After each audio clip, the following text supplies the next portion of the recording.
সবাইকে স্বাগত জানাচ্ছি। আজকের এই পুনর্পাঠের আয়োজনে। আজকের আলোচনার বিষয় হচ্ছে কোটা নাকি মেধা।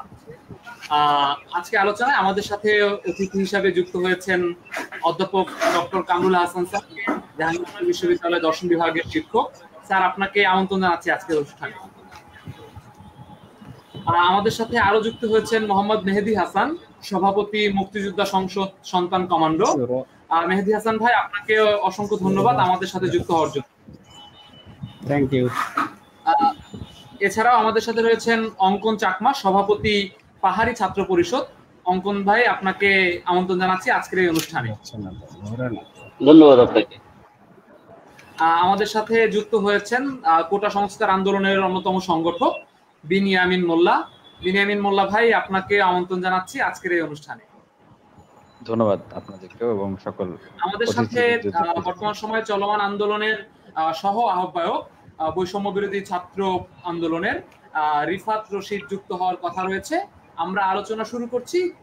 যদি রিফাত রশিদ আমাদের মধ্যে যুক্ত হয়ে যান, আমরা তার সাথে তাকে আমরা সংযুক্ত করে নিব।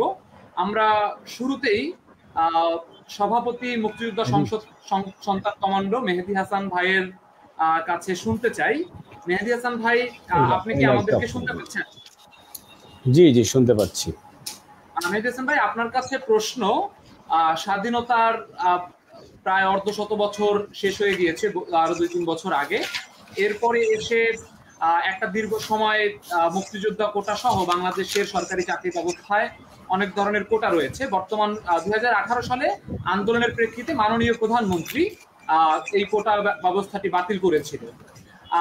আপনার কাছে প্রশ্ন, আপনি মুক্তিযোদ্ধা সংসদ সন্তান কমান্ডো যে প্রতিনিধিত্ব করছেন, আপনাদের সংগঠন কিংবা আপনি ব্যক্তিগতভাবে কি মনে করেন, এরকম একটি সময় বাংলাদেশের সরকারি চাকরি ব্যবস্থা যেখানে খুবই দুষ্কর এবং বেকারদের মধ্যে হাহাকার রয়েছে, সেই সময় সংখ্যাটা 30% কোটা হওয়ার ক্ষেত্রে কতটা যৌক্তিক এবং কত প্রজন্ম আসলে কোটা ব্যবহার করা উচিত? সন্তান, নাতি, এরপরে পরের প্রজন্ম, মানে কতটা প্রজন্ম পর্যন্ত এই মুক্তিযোদ্ধা কোটারি ব্যবহার হওয়া উচিত বলে আপনি মনে করেন? আপনার অনেকগুলো প্রশ্ন এখানে এসছে। প্রথম যে বিষয়টা আমি আপনাদের দৃষ্টিতে আনতে চাই, সেটা হচ্ছে আমাদের যে সাবজেক্ট, যেটা কোটা এবং মেধা, এই দুটো জিনিসকে আমরা এক করে ফেলছি। কারণ হয় এক করতেছি না, তোমার মুখোমুখি করে দিচ্ছি। আসলে কোটাটা কি আর মেধাটা কি, এই বিষয়টা আমরা আপনাদের কাছে পরিষ্কার হওয়া দরকার। মানে কোটা শব্দটাকে কেন আমরা মেধা শব্দের মুখোমুখি দাঁড় করাচ্ছি, এবং এই শুরুতেই যে সাবজেক্ট, আমরা যে টাইটেলটা, এটাই কিন্তু একটা মানে বিষয়টা এখানেই এইটা কিন্তু মানে একটা প্রশ্ন নিয়ে আসছে আমার কাছে, যে চাকরিতে মোট কথা বিষয় হচ্ছে যে চাকরিতে কোটা না মেধা। কোটাটা তো পরে, সেটা কিভাবে হয় না হবে, কি হবে না, এটা একটা সরকারের বা রাষ্ট্রের একটা সিদ্ধান্ত। পরীক্ষার যে বিষয় থাকে ছাত্রছাত্রীদের, ছেলে মেয়েদের, আমরা যারা এসএসসি পাস করে রেজাল্ট করার পরে ইন্টার পাস করার পরে স্বাভাবিক নিয়মে সবাই বিশ্ববিদ্যালয়ে ভর্তি হয়। তা তাদের লেখাপড়ার বিশ্ববিদ্যালয়ের লেখাপড়ার পাঠ শেষ করে তারা চাকরি জীবনে যায়। চাকরি জীবনে যাওয়ার সময় যে পরীক্ষাটা দেয়, এখানে তো আপনি মেধার আর কোটার প্রশ্ন আসে না, এটা হচ্ছে একটা প্রতিযোগিতা। সেই প্রতিযোগিতায় প্রত্যেকের উদ্দেশ্য থাকে বা একটা টার্গেট থাকে যে তারা চাকরি পাবে। এই প্রতিযোগিতার ক্ষেত্রে তখন মানুষ নানাভাবে এই প্রতিযোগিতা, ইদানিং আগে আমরা দেখেছি বা আমাদের সময় বিশেষ করে ধরে যদি বিসিএস বা যে কোনো চাকরির পরীক্ষায় খুব পড়াশোনা করতে, তাদের উদ্দেশ্য ছিল চাকরিটা পাওয়া। বা স্বাভাবিকভাবে আমাদের দেশের অধিকাংশই মধ্যবিত্ত, নিম্ন মধ্যবিত্ত ছেলে মেয়েরা আমরা বিভিন্ন শিক্ষা প্রতিষ্ঠানে পড়েছি বাংলাদেশে। তো এখন সেই জায়গা থেকে এখন প্রতিযোগিতা, চাকরিটা মুখ্য হয়ে গেছে। যে কোনো কিছুর বিনিময়ে চাকরিটা আমাকে পেতে হবে। সেই ক্ষেত্রে আমি অনৈতিকভাবে অর্থ ব্যবহার করে আসতে পারি, বা চাকরির যে পরীক্ষায়, সেই পরীক্ষায় পাশ করার জন্য নানাভাবে অনৈতিক পন্থা অবলম্বন করতে পারি। সেটা দেখা যাচ্ছে কি যে প্রশ্নপত্র ফাঁস, যেটা আপনারা দেখতেছেন যে প্রশ্নপত্র ফাঁস করে যারা ফাঁস করছে এরা তো আর পরীক্ষা দিচ্ছে না, পাশ করে কাদের কাছে দিচ্ছে, কোনো না কোনো ছাত্র নিচ্ছে, তারা পরীক্ষা দিচ্ছে, ওই প্রশ্নের উত্তর দেখে পাশ করছে। সেটা কিসের বিনিময়ে? টাকার বিনিময়ে। এরপরে ডিভাইসের মাধ্যমেই হয়, এরপরে প্যাকেজ ডিলিংস হয়, যে রিটেন ভাইবা অমুক তমুক এরকম। এখন প্রশ্ন হচ্ছে এই সব ক্ষেত্রে যারা চান্স পাচ্ছে এবং বিভিন্ন জায়গায় ভালো ভালো জায়গায় জবে যাচ্ছে, তা তাদেরকে আপনি মাধ্যমটা কি হিসাবে দেখছেন? এটা কি কোটা না মেধা? সেদিক থেকে কোটা এবং মেধা এই দুইটা কোনো বিপরীত শব্দ নয়, দুইটার প্রয়োগ বা অর্থ বিভিন্ন হইতে পারে। কারণ মেধাটা হচ্ছে আমরা চাকরি পেলাম, চাকরি পাওয়ার পরে সেই জায়গাতে, যেখানে আমাদের এখানে একজন অধ্যাপক আছেন, কারণ আমার বাবাও পেশায় একজন শিক্ষক ছিলেন, তো উনি শিক্ষকতা জীবনে এসে ওনার পেশায় উনি কতটা স্বাক্ষর রাখতে পারলেন, কতটা মানুষের কল্যাণ করতে পারলেন, কতটা মানে অবদান রাখতে পারলেন, এইটা হচ্ছে মেধারই। পরীক্ষার আমাদের যে কিছু কিছু বিষয় আমরা দেখি বা শুনি, এই বিষয়টা খুব মানে আপত্তিকরও লাগে। কারণ হচ্ছে যে আজকে আমরা যে বিষয়টাকে খুব গুলিয়ে ফেলছি বা একটা বিষয় দিয়ে, যে এই যে কোটা থাকলে কি হচ্ছে, কোটা থাকলে মেধা কোনো মূল্যায়ন হচ্ছে না, তার মানে যারা কোটা আসছে তারা মেধাহীন, তাদের কোনো মেধা নেই। না, এই জন্য আপনি যতগুলো অনিয়মের কথা বললেন সবগুলোই কিন্তু এগুলো হচ্ছে অন্যায়, কিন্তু এটা তো রাষ্ট্রের নিয়ম না। কিন্তু কে কত পার্সেন্ট শিক্ষার্থী পরীক্ষার্থী চাকরি পাবে এটি রাষ্ট্রের পরিপত্র কিংবা রাষ্ট্রের সাংবিধানিক অনুযায়ী নিয়ম। কিন্তু প্রশ্ন ফাঁস করতে তো রাষ্ট্র আমাদেরকে বলে না বা নিয়ম করে দেয়নি যে আসলে 30% 10% প্রশ্ন ফাঁস যাবে। আপনার কথা ঠিক আছে, কিন্তু মুখ্যটা হয়ে গেছে আমাদের চাকরি পাওয়াটা। যখন আমরা চাকরি যে কোনো পন্থায় চাকরি পেয়ে যাই, তখন কিন্তু সবাই মেধাবী বনে যায়। আমার যারা গ্রামের কৃষক এবং শ্রমিকের বাবা মা কষ্ট করে আমাদেরকে লেখাপড়া করিয়েছে, আমাদের তখন প্রতিযোগিতায় যে টিকার মতো অবস্থা নাই, কারণ আমাদের কাছে টাকা নেই। এই যে একটা বিষয়, সেই ক্ষেত্রে আপনি মেধাটাকে বা কোটাটাকে কিভাবে যাচাই করছেন? মূল বিষয় হচ্ছে যে মেধা এবং কোটা এগুলো কোনো মানে বিপরীতমুখী কিছু নয়। এটা রাষ্ট্রের, আপনি সেটা সুন্দর একটা কথা বলছেন, রাষ্ট্র একটা চিন্তা করেছে বা একটা দিয়েছে যে এত, এটাকে আপনি বললেন সংরক্ষণ করেছে। যেমন আপনি পাকিস্তান আমলে ছিল এটা এরকম যে 20% সাধারণ বা মেধা যেটা আমরা বলি আজকে, আর 80% হচ্ছে আঞ্চলিক। তো সেই ক্ষেত্রে 40% পূর্ব পাকিস্তান এবং 40% পশ্চিম পাকিস্তানের ছিল। কিন্তু তখন পাকিস্তানি আলাদা আমাদের কোটা খুব যৎ সামান্য দিয়ে বাকিটা পূর্ব পাকিস্তানেরটা নিয়ে পশ্চিম পাকিস্তানদেরকে দিয়ে দিল। এটা একটা বৈষম্য ছিল। কিন্তু দেশ স্বাধীনের পরে এখন আমরা 100%ই বাংলাদেশের নাগরিক যে যে প্রান্তে থাকে তারা সেটা পায়, সেটা বাংলাদেশের লোকই পায়, সেটা নিয়ে তার বাইরের লোক দিয়ে পূরণ করা হয় না। সেই ক্ষেত্রে পাকিস্তান আমলে যেটা ছিল সেটা হচ্ছে আঞ্চলিক কোটা, 80% আপনারা জানেন, আর যারা আজকে আসছেন তারা অনেকেই এটা জানেন। তা সেটা যখন 72 সালে দেশ স্বাধীনতা লাভের পরে, তখন ওই আঞ্চলিক কোটাটাকে ঠিক কোটা ওই অবস্থায় রেখে 20% সাধারণ বা আপনারা যেটা বলেন মেধার কোটা ইসে রেখে বাকি সে আঞ্চলিক, যেহেতু আমাদের দেশে প্রদেশ নেই, সেহেতু আমাদের এটাকে জেলার নাম দিল, আমাদের এটা জেলা কোটা। এখন এইখানে ওই জেলা কোটার মধ্যে কারা, মানে ওই সংরক্ষিত 80%-এর মধ্যে কারা কারা অন্তর্ভুক্ত থাকবে, সেখানে আসলে হচ্ছে মুক্তিযোদ্ধা, নারী এবং জেলার কোটা। এর পরবর্তীতে আপনারা জানেন যে ক্ষুদ্র নৃগোষ্ঠী আছে এখন, তারপরে হচ্ছে আমাদের যারা প্রতিবন্ধী আছে। মোটামুটি এই বিষয়টা এত আলোচিত যে বিষয়টি আমরা মোটামুটি অনেকেই জানি। আপনি যদি একটু আপনাদের অবস্থানটা বলতেন যে আসলে যে বিতর্কটা চলছে এক্ষেত্রে আপনাদের অবস্থানটা বা যুক্তিটা আসলে কি?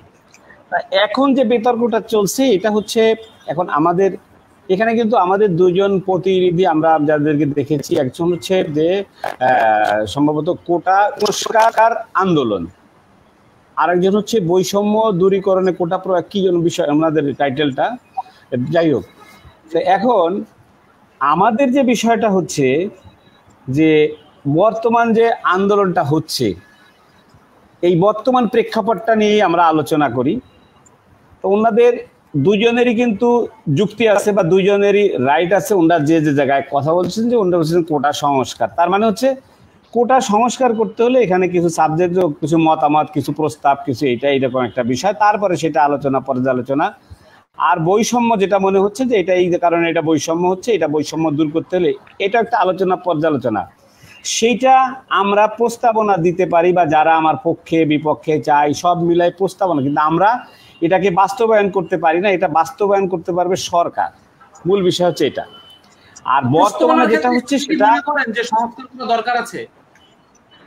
জি জি, আপনারা কি মনে করেন সংস্কার করা প্রয়োজন আছে কিনা? এই 56% আপনি কোটাকে আপনারা যেটা বলছেন সংস্কার, এইখানে খুব সুন্দর। আসলে আমি কিন্তু যারা এখন আসছে বা আমাদের যে ভাইয়েরা আছে, এখানে সংস্কার শব্দটা হচ্ছে কি, মানে কোটা থাকলো সেটার মধ্যে কিছু আমরা ইয়ে করলাম, মানে যোগ করলাম বা বিয়োগ করলাম, কিন্তু বেসিক্যালি হচ্ছে পুরা কোটা ব্যবস্থাকে একেবারে সকল কোটা, খালি চাকরি ক্ষেত্রে না, আপনারা আমাদের কিন্তু আলোচনায় চাকরির কোটাটা আসার কারণে সকল কোটাটা ঢেকে যাচ্ছে। রাষ্ট্রে কিন্তু বিদ্যমান আরো অনেক কোটা আছে। আমরা মনে করি সকল কোটা সংশোধন করে কোটা ব্যবস্থাপনার বিষয়ে একটা সিদ্ধান্ত গ্রহণ করতে হবে।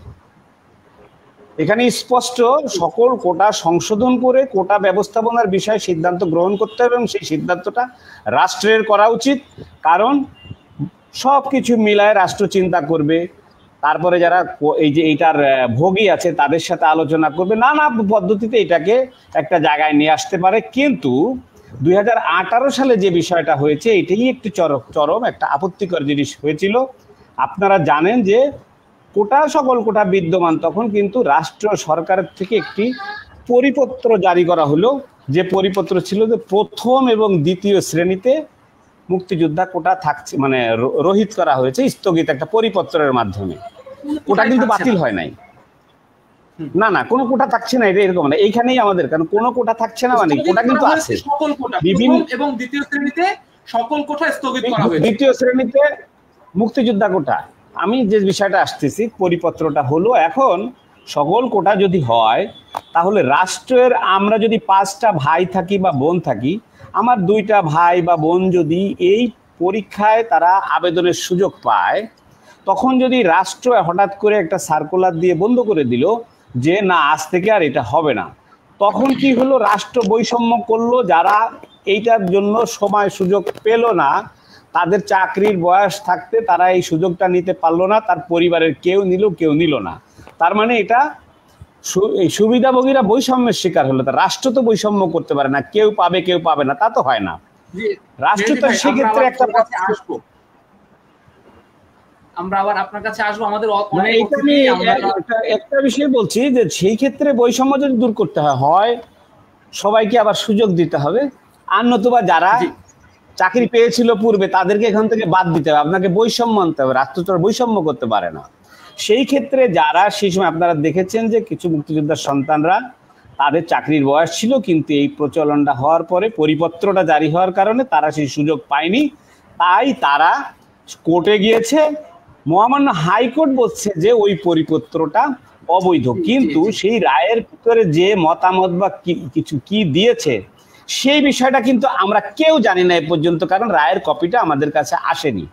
এখন আমরা আসলে কেন আন্দোলন করছি, কি আন্দোলন করছি, রায়ে কি আছে, এটা কিন্তু কেউ না জেনেই আমরা এটাকে আমাদের মতো করে আন্দোলন করছি। যেহেতু কোর্টের বিষয়, তাই সেই রায়টা আনার পরে পর্যালোচনা করে বা ওখানে কি কি নির্দেশনা আছে, মতামত আছে, সেটা পর্যবেক্ষণ। আসলে আমরা কেন আন্দোলন করছি, কোর্ট তো আমাদের কোনো রায়ের এখনো কিছু দেয়ই নাই।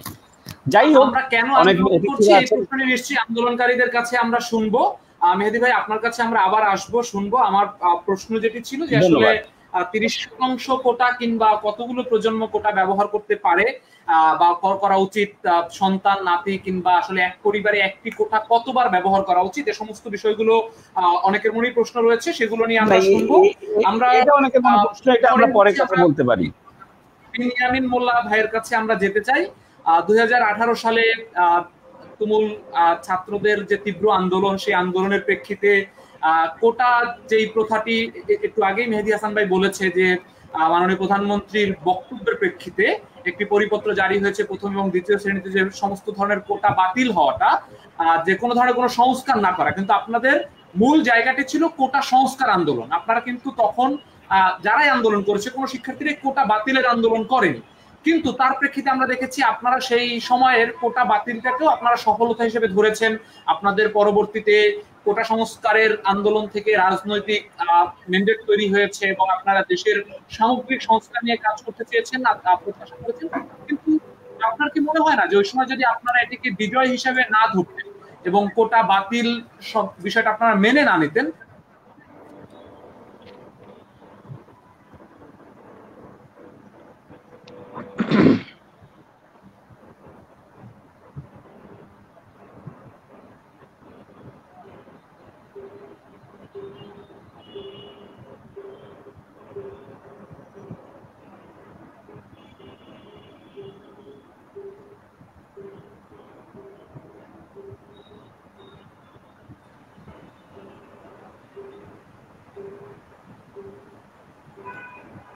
তো আমি একটু হয়ে গেছিলাম, ইন্টারনেট সমস্যা তৈরি হয়েছিল। আমার প্রশ্নটি ছিল যে আপনাদের ওই সময় মেনে নেওয়াটার কারণে আবার নতুন করে এই আন্দোলনটি আবার শিক্ষার্থীদের রাস্তায় নামতে হলো কিনা? ধন্যবাদ পুনুর পাটকে এই ধরনের একটি চমৎকার আলোচনা অনুষ্ঠান আয়োজন করার জন্য। আমি আরো অনেক জায়গায় প্রস্তাব করেছিলাম যে যারা কোটা সুবিধাভোগী এবং যারা আমরা কোটা পদ্ধতি সংস্কারের জন্য আন্দোলন করছি, সকলের ভিতরেই এই বেশি বেশি আলোচনা বা মতবিনিময় অনুষ্ঠান হওয়া দরকার বা এই ধরনের টকশো হওয়া দরকার। হলে তখন বিভিন্ন প্রতিনিধিদের জায়গা থেকে তাদের কি দাবি, সেই দাবিগুলো আলোচনার ভিত্তিতেই কিন্তু একরকম একটা সারমর্ম বা একটা সারাংশ জায়গায় চলে আসে। আমি আপনার প্রশ্নের শেষ থেকে শুরু করব যে সেই সময়ে আমরা দাবিটি মেনে নিলাম। আসলে আমরা দীর্ঘ 6 মাস আন্দোলন করেছিলাম। তখন আপনারা দেখেছেন যে কতটা নির্যাতন, কতটা নিপীড়ন, হামলা, মামলা, জুলুম, নির্যাতনের শিকার হয়েছি। একটা পর্যায়ে দেখা গিয়েছে যে আমাদের সহযোদ্ধাদেরকে ঘর বাড়ি থেকে তাদেরকে তুলে নিয়ে আসা হয়েছে। ঢাকা বিশ্ববিদ্যালয়ের কেন্দ্রীয় লাইব্রেরির সামনে নুরুল হক নূর ভাইয়ের উপর কিভাবে নৃশংসভাবে হামলা করা হয়েছে, রাশেদ ভাই সহ আমাদের উপরে এই যে আমাদের ঢাকা বিশ্ববিদ্যালয়ের যে কাজী নজরুল ইসলামের কবি কাজী নজরুল ইসলাম, বিদ্রোহী কবি কাজী নজরুল ইসলামের যে মাজার, তার উপরে হামলা করা হয়েছে। এত বাধা বিপত্তি পেরিয়ে দীর্ঘ 6 মাস পরে আমরা একটি প্রজ্ঞাপন পেয়েছিলাম যে প্রথম এবং দ্বিতীয় শ্রেণী চাকরিতে কোটা থাকবে না। আমরা মনে করছি, আমরা তখনও বলেছি যে এটা আমাদের একটা আংশিক সফলতা, এটাকে আমরা আমাদের পূর্ণাঙ্গ সফলতা হিসেবে কিন্তু কখনোই ঘোষণা করিনি। এবং তার পরবর্তীতে আমরাও চেষ্টা করেছি তৃতীয় চতুর্থ শ্রেণীর সরকারি চাকরিতে, এবং বলতে গেলে এখন যদি উল্লেখ করি যে প্রাইমারিতে 96% কিন্তু কোটা, রেলওয়েতে 82% কোটা, তৃতীয় চতুর্থ শ্রেণীর চাকরিতে 70% কোটা, নন ক্যাডারে 61% কোটা, এবং বিসিএস এ বলতে গেলে সেখানে 56% কোটা। আমরা সকল শ্রেণীর কোটার জন্যই কিন্তু 2018 সালে আন্দোলন করেছিলাম, যৌক্তিক সংস্কারের জন্য আন্দোলন করেছিলাম। এবং সাথে কিন্তু আমাদের আরো কয়েকটি দফা ছিল, সেগুলো আমি আসলে উল্লেখ করতে চাই। তাহলে এখানে যারা আলোচক বৃন্দ আছেন তাহলে তাদেরও আসলে বুঝতে সুবিধা হবে বা আলোচনা করতে সুবিধা হবে।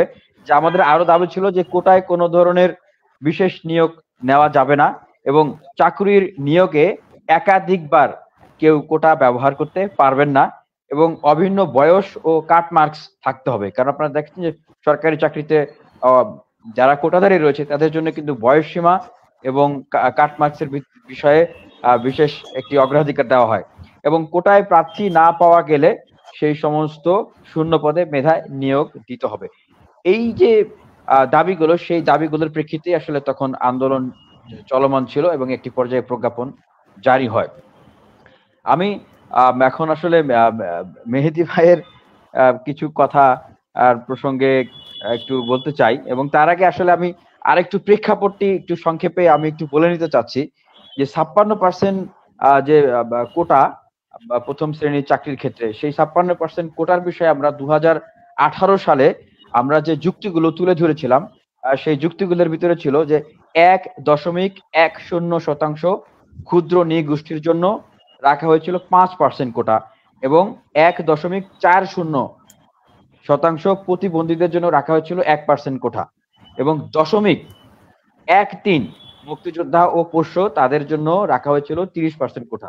যেহেতু মেহেদী ভাই মুক্তিযোদ্ধা এবং তাদের সন্তান এবং তাদের পোষ্যদের প্রতিনিধিত্ব করছেন, বিষয়টি তিনি নোট করবেন। আমি মনে করি যে 0.13% মুক্তিযোদ্ধা এবং তাদের পোষ্যদের জন্য 30% কোটা, তাহলে মোট দাঁড়ালো কি যে 2.63% নাগরিকদের জন্য রাখা হচ্ছে 34% কোটা। এরপরে রাখা ছিল যে জেলা কোটা 10% এবং নারী কোটা 10%, সব মিলিয়ে ছিল 56% কোটা। তো সেই জায়গা থেকেই আমরা কিন্তু তখন বলেছিলাম যে সংস্কার করে এটিকে যেন 10%-এ নামিয়ে আনা হয়। আমরা দেখেছি যে ঢাকা বিশ্ববিদ্যালয়ের শিক্ষার্থীরা এবং বিভিন্ন বিশ্ববিদ্যালয়ের শিক্ষার্থীরা তারা বিভিন্ন ফেসবুক গ্রুপে জরিপ করেছেন। সেই জরিপের যে একটি বৃহৎ মতামত এসেছে, সেই মতামতের জায়গায় তারা বলছে যে না, 10%ও না, আমরা সেটিকে নামিয়ে আমরা 5%-এর দাবি আমরা উত্থাপন করছি। এবং আজকে আন্দোলনকারী শিক্ষার্থীরা তারা একটি সংবাদ সম্মেলন করেছেন, সেখান থেকেও তারা এটি উত্থাপন করেছেন যে আমরা 5%-এ আমরা নামিয়ে আনার জন্য আমরা আহ্বান করছি। শিক্ষার্থীদের জায়গা থেকে অবশ্যই একটি সুনির্দিষ্ট এবং সুস্পষ্ট দাবি থাকতেই হবে, থাকতেই পারে, এটি স্বাভাবিক। আমি মনে করি যে এটা আবশ্যকীয়। তারপরে অবশ্যই এটি আসলে তাহলে দাবিটি এটি বাস্তবায়ন করবেন কারা? মেহেদী ভাই তিনি তার জায়গা থেকে তিনি বলেছেন যে এটি তো রাষ্ট্র বাস্তবায়ন করবে, এবং আমি তার কিছু বিষয়ে আমি আলোচনার প্রসঙ্গে নিয়ে আসছি যে তিনি বলছেন যে মেধা এবং কোটা এটা আসলে বিপরীত কিছু নয়। তাহলে মেধা এবং কোটা যদি আসলে বিপরীত কিছু না হয়, তাহলে ওনারা আসলে কোটা কেন যাচ্ছেন? তাহলে তো আর কোটার কোনো প্রয়োজন ছিল না। আর উনি বলেছেন যে সবারই আন্দোলন সংগ্রাম করার রাইট আছে, অধিকার আছে। আমি উনার এই 5 বছর পরে উনার এই অবস্থানকে আমি আজকে স্বাগত জানাচ্ছি যে উনি উনার সেই সকলের অধিকারের বিষয়টি উনি স্বীকার করছেন। তবে 2018 সালের যে দুঃসহ স্মৃতি, যে বেদনার স্মৃতি, যে হামলা মামলা আক্রমণের স্মৃতি, সেগুলো কিন্তু বাংলার ছাত্র সমাজ কিন্তু ভুলে যায় নাই। আমি মেহেদী ভাইয়ের উদ্দেশ্যে বলবো যে দেখুন, 2018 সালের 8 এপ্রিল রাতে যখন মেধাবী শিক্ষার্থীরা কোটা সংস্কারের জন্য আন্দোলন করছিলেন, শাহবাগে পুলিশ তাদের উপরে টিয়ার সেল মারছিলেন, তাদেরকে লাঠিচার্জ করছিলেন, আপনি মেহেদী ভাই কিন্তু সেই ঢাকা বিশ্ববিদ্যালয়ের শিক্ষার্থীদেরকে কলার ধরে আপনি সেখান থেকে তাদের ঘাট ধরে তাদেরকে নিয়ে আসছিলেন, তাদেরকে চট থাপ্পড় মারছিলেন, ঘুষি মারছিলেন, তাদেরকে শাহবাগ থানায় দিচ্ছিলেন। আজকের আপনার এই সফট বক্তব্যের কারণে আমি আপনাকে ধন্যবাদ জানাই। তবে বাংলার ছাত্র সমাজের পক্ষ থেকে বলতে চাই যে মেহেদী ভাই, আপনি ছাত্র সমাজের উদ্দেশ্যে আপনি আজকে দুঃখ প্রকাশ করবেন যে আপনি 2018 সালে যে আচরণগুলো করেছিলেন, যে সহিংস ভূমিকায় অবতীর্ণ হয়েছেন, আপনি সেজন্য আসলে দুঃখিত। আমি সেটি আপনার কাছ থেকে আমি প্রত্যাশা রাখি। এবং মেহেদী ভাই বলেছেন যে কোটা সংস্কারের উনি আলোচনার সারমর্মে উনি বলতে চেষ্টা করেছেন যে তিনারাও আসলে কোটা সংস্কারের চান, এরকম একটি বিষয়। তো সেটি যদি হয় তাহলে অবশ্যই বিষয়টি সুস্পষ্ট করা জরুরি যে কত পার্সেন্ট কোটা সংস্কার হলে সেটির ক্ষেত্রে আপনারাও একমত। আবার এখানে আমাদের পাহাড়ি ছাত্র পরিষদের সভাপতি ভাই রয়েছেন, উনার আলোচনাটাও আজকে আমি মনে করি এখানে খুব গুরুত্বপূর্ণ। একজন নারী প্রতিনিধি থাকলে আজকের আলোচনাটি আরো খুব ভালো হতো, এবং একজন বিশেষ চাহিদা সম্পন্ন কেউ থাকলে আলোচনাটি আরো ভালো হতো। তাহলে এই আজকের আলোচনার ভিতর দিয়েই আসলে সকলেই একটি কাছাকাছি ঐক্যমত্য বা ঐক্যবদ্ধতার জায়গায় কিন্তু আমরা চলে আসতে পারতাম, এবং সরকারের ক্ষেত্রে সিদ্ধান্ত গ্রহণ করাটা কিন্তু আরো সহজ হয়ে যেত। আমি মনে করি যে মেহেদী ভাই তার জায়গা থেকে তার এই কত পার্সেন্ট সংস্কার বা কিভাবে সেই বিষয়টি যদি উনি স্পষ্ট করেন আরো ভালো হবে।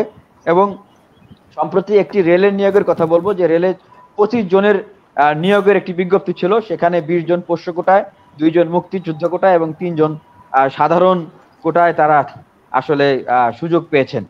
জাস্ট একটি উদাহরণ দিলাম আর কি, যে আমাদের বাংলাদেশে এই যে নিম্নবিত্ত নিম্ন মধ্যবিত্ত পরিবারের সন্তানরা যারা এত কষ্ট করে পড়াশোনা করে জীবন যুদ্ধে তারা একটি পর্যায়ে নিজেকে খেয়ে পরে বেঁচে থাকার জন্য একটি সামাজিক অবস্থান তৈরি করার জন্য তারা কাজ করতে চায়, দেশকে এগিয়ে নিতে চায়, একটি মেধাভিত্তিক রাষ্ট্র যারা প্রতিষ্ঠা করতে চায়, একটি বৈষম্যহীন বাংলাদেশ যারা প্রতিষ্ঠা করতে চায়, তাহলে তাদের সুযোগটা আসলে কোথায়?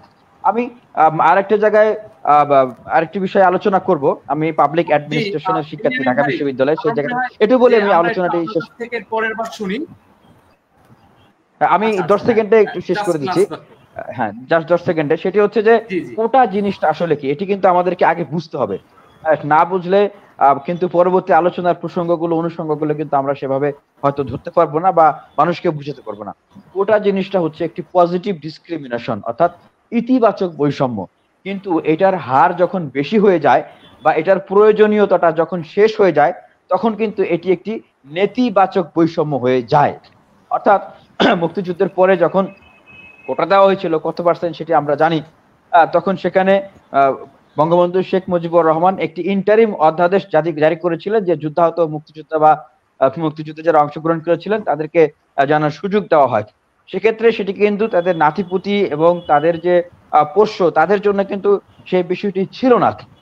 সেক্ষেত্রে আমরা সবাই কিন্তু সেটি মেনে নিয়েছি যে হ্যাঁ এটি হতে পারে, কিন্তু তাদের ছেলে মেয়ে ঠিক আছে, কিন্তু তাদের নাতিপুতিদের ক্ষেত্রে যখন এই বিষয়টি চলে আসছে তখন কিন্তু সাধারণ শিক্ষার্থীরা এটি কিন্তু মেনে নিচ্ছে না। কারণ মেহেদী ভাই একটি প্রসঙ্গ তুলেছেন সেই স্বাধীনতা পূর্ববর্তী সময়ের প্রেক্ষাপট। দেখুন পশ্চিম পাকিস্তানের সাথে পূর্ব পাকিস্তানের যুদ্ধটা আসলে কেন হয়েছিল, আমরা যারা মুক্তিযুদ্ধের ইতিহাস পড়েছি, মুক্তিযুদ্ধের ইতিহাস শুনেছি, জানার চেষ্টা করেছি, আমরা বারবারই একটি জিনিসকে সামনে আমরা পেয়েছি, সেটি হচ্ছে যে বৈষম্য, বৈষম্য এবং বৈষম্য, সকল ক্ষেত্রে বৈষম্য। এবং সরকারি চাকরির ক্ষেত্রে পশ্চিম পাকিস্তানিদেরকে যত মন্ত্রণালয় ছিল প্রত্যেকটি মন্ত্রণালয়ে তাদেরকে অনেক বেশি সুযোগ দেওয়া হতো পূর্ব পাকিস্তানিদের চেয়ে। সে কারণেই কিন্তু এই বাংলাদেশের বিশ্ববিদ্যালয় কলেজের মেধাবী শিক্ষার্থীরাই কিন্তু আন্দোলনের দিকে অগ্রগামী হয়েছে। জি ধন্যবাদ। জি আমরা আবার আপনার কাছে আসার চেষ্টা করব। আমরা অনেকগুলো বিষয় শুনেছি এবং একটি সত্যি সত্যি প্রোগ্রেস যে এখানে যদি সবগুলো জায়গার প্রতিনিধিরা যদি একটা জায়গায় আসতে পারে, যেমন মেহেদী ভাই ইতিমধ্যে এসেছেন যে না তারাও চায় যে আসলে পুরো যে কোটা সিস্টেমটি রয়েছে শুধু প্রথম দ্বিতীয় শ্রেণীর ক্ষেত্রে না, পুরো সামগ্রিক জায়গায় এবং শুধু চাকরির ক্ষেত্রে না, বিশ্ববিদ্যালয় থেকে শুরু করে বিভিন্ন জায়গায় যে কোটা পদ্ধতি রয়েছে সব জায়গাগুলোতেই আসলে সংস্কার প্রয়োজন বলে তারাও মনে করছেন। এটি সত্যিকার অর্থেই আলোচনা কাছাকাছি করে দেওয়ার মতো একটি জায়গা। আমি বর্তমান সময়ের আন্দোলন যে চলছে বৈষম্য বিরোধী ছাত্র আন্দোলন, সেই ছাত্র আন্দোলনের সহ সমন্বয়ক রিফাত রশিদের কাছ থেকে শুনতে চাই যে বর্তমান সময়ে যেই ব্যবস্থাটি হচ্ছে এটি যদি আবার কেউ একজন রাগ করে কিংবা কোনো একটা ক্ষোভের প্রেক্ষিতে যদি পুরো কোটা ব্যবস্থাটি বাতিল করে দেয়, আপনারাও কি 18-র মতো খুশি হবেন নাকি তারপরে আপনাদের আন্দোলন সংগ্রাম চালিয়ে যাবে? কিংবা সেক্ষেত্রে যদি আপনারা চালিয়ে যান, সুনির্দিষ্ট 5%-এর কথা বলছেন, এছাড়াও কি কোনো স্পেসিফিক আপনাদের দাবি রয়েছে কিনা কিংবা রূপরেখা রয়েছে কিনা? ধন্যবাদ আমাকে সুযোগ করে দেওয়ার জন্য। আমি শুরুতে আমার পরিচয়টা দিয়ে নিই। আমি রিফাত রশিদ, ঢাকা বিশ্ববিদ্যালয়ের আন্তর্জাতিক সম্পর্ক বিভাগে লেখাপড়া করছি। এর বাইরে হলো গিয়ে আমি বৈষম্য বিরোধী ছাত্র আন্দোলনের 1 নং সহ সমন্বয়ক। বর্তমানে যে আন্দোলনটি পরিচালিত হচ্ছে আপনারা দেখতে পাচ্ছেন যে সারা বাংলাদেশে যে একটি গণজোয়ার উঠেছে, প্রত্যেকটি বিশ্ববিদ্যালয় প্রত্যেকটি কলেজের শিক্ষার্থীরা যেভাবে রাজপথে নেমে এসেছে এবং রাজপথে দুর্গ গড়ে তুলেছে সেটি সত্যি অনবদ্য। বাংলার ইতিহাসে এই রকম ঘটনা সত্যি বিরল এবং খুঁজে দেখতে হয়। আমরা 71-এ দেখেছিলাম, 52-তে দেখেছিলাম, 69-এ দেখেছিলাম, 90-এ যেরকম দেখেছিলাম, 18-তে যেমন দেখেছিলাম, সেরকম একটি ঘটনা কিন্তু 2024-এ ঘটেছে। আপনি প্রথমেই বললেন যে প্রশ্নটা আমি করলেন, আমি সেই প্রশ্নতে উত্তর দিতে চাই। সেই উত্তরটি দেওয়ার আগে হলো কি আমি আমার দাবিটি, আমাদের যে 1 দফা দাবি, সেই 1 দফা দাবিটা আমি উপস্থাপন করব। আমি যদি এই 1 দফার দাবিটি বলি, সেই 1 দফা দাবিতে আমরা বলেছি যৌক্তিক এবং বৈষম্যমূলক। আমি আবারও বলছি, সকল গ্রেডে সকল প্রকার অযৌক্তিক এবং বৈষম্যমূলক কোটা বাতিল করে সংবিধানে উল্লিখিত অনগ্রসর জনগোষ্ঠীর জন্য, সংবিধানের 29 নম্বর অনুচ্ছেদে কিন্তু এই ব্যাপারটা লেখা আছে যে অনগ্রসর গোষ্ঠীর জন্য বিশেষ সুবিধা দিতে হবে। তাই আমরা অনগ্রসর গোষ্ঠীর জন্য যে বিশেষ সুবিধা দেওয়ার কথা সংবিধানে বলা হয়েছে আমরা সেটাকে অ্যাড্রেস করছি এবং বলছি যে তাদের জন্য, জনগোষ্ঠীর জন্য কোটাকে ন্যূনতম পর্যায়ে এনে সংসদে আইন পাস করতে হবে। আমাদের এবারের মূল পয়েন্টটা কিন্তু সংসদে, অর্থাৎ আমরা যে এই বিভাগটা আমাদের যে কার্যকরিতা সেটা হলো নির্বাহী বিভাগ এবং আইন বিভাগের কাছে আমরা ছেড়ে দিচ্ছি। আমাদের যে হলো গিয়ে বিচার বিভাগ, আমরা বিচার বিভাগের দিকে যাচ্ছি না, কোর্টের দিকে আমরা যাচ্ছি না, এবং আমরা বলছি যে কোটা পদ্ধতির একটি যৌক্তিক সংস্কার করতে হবে। এই যৌক্তিক সংস্কারটা কত আমরা সারা বাংলাদেশে জরিপ করেছি, সারা বাংলাদেশের সাথে যেহেতু আমরা সমন্বয় করেছি এবং সমন্বয় করে আমরা দেখতে পেয়েছি এবং সার্বিক জনমতের ভিত্তিতে আমরা মনে করতেছি যে এই সংখ্যাটা হওয়া উচিত অনূর্ধ্ব 5%, অর্থাৎ 5%-এর বেশি এটা হওয়া উচিত নয়। এখন আপনি জিজ্ঞেস করলেন যে রূপরেখাটা কি, অর্থাৎ আমি শুরুতেই যদি বলি যে কার কতটুকু কোটা থাকতে পারে, এই ক্ষেত্রে আমি শুরুতে বলবো যে আমরা কাকে কাকে কাকে কোটা দেওয়ার কথা বলছি, কার কতটুকু কোটা এসে সেটা হলো কি একটা কমিশনের ব্যাপার, আমরা সে থেকে যাবো। তবে আমরা বলেছি যে যারা হলো যে ক্ষুদ্র নৃগোষ্ঠী যারা আছে, বিশেষ করে আমাদের চট্টগ্রাম হিল ট্র্যাক্সে যারা আছে, তারা কিন্তু বাংলাদেশের যে মূলধারা থেকে বেশ পিছিয়ে আছে। আমরা এখনো আমরা এটা বলতে আমাদের খারাপ লাগে যে আজ স্বাধীনতার 54 বছর হয়ে গেল, আমরা আমাদের চিটাগাং হিল ট্র্যাক্সের আমার দেশের ভাইদেরকে আমরা এখনো পর্যাপ্ত সুযোগ সুবিধা আমরা দিতে পারিনি। সেখানে দেখা যাচ্ছে যে হসপিটালে যাওয়ার জন্য 20, 30, 40 কিলোমিটার দূরে যেতে হচ্ছে, সুপেয় পানির জন্য অনেক দূরে যেতে হচ্ছে। তো তারা কিন্তু পর্যাপ্ত পরিমাণে সমান যে সুযোগটা সেটা বাংলাদেশের অন্যান্য অঞ্চলের নাগরিকদের তুলনায় পায় না। তাই আমরা এই ব্যাপারটা অ্যাড্রেস করছি এবং বলতে চাচ্ছি যে তারা বাংলাদেশে যৌক্তিকভাবে কোটার অধিকার রাখে। এরপর হলো গিয়ে আমাদের শারীরিক প্রতিবন্ধী ভাইরা যারা আছেন, শারীরিক প্রতিবন্ধী ভাইরা যারা আছেন বা বোনেরা যারা আছেন, তারাও কিন্তু মূলধারায় আসার অধিকার রাখে। এবং তাদেরকে মূলধারায় নিয়ে আসার জন্য তারা যে সমাজের বোঝা না, আমাদের সমাজে একটা কনসেপ্ট তৈরি করা হয় ছোট্টবেলা থেকে, আমাদের মস্তিষ্কের মাঝে ঢুকিয়ে দেওয়া হয় যে যারা শারীরিক প্রতিবন্ধী, শারীরিকভাবে প্রতিবন্ধকতা রয়েছে, তারা হলো গিয়ে সমাজের দুর্বল এবং সমাজ থেকে পিছিয়ে পড়া জনগোষ্ঠী। তো তাদেরকে মূলধারায় আনতে হলে এবং তাদের যে বিশ্বাস সেটাকে ফিরিয়ে আনতে হলে আমরা তার জন্য আমরা তাদেরকে কোটা দিচ্ছি। এবং আরেকটা খুবই গুরুত্বপূর্ণ পয়েন্ট যেটা নিয়ে আমাদেরকে আমি বলবো যে ট্যাগবাজি করা হচ্ছে, সেই ট্যাগবাজির জায়গা থেকে হলো গিয়ে আমাদের সরিয়ে দিতে হবে।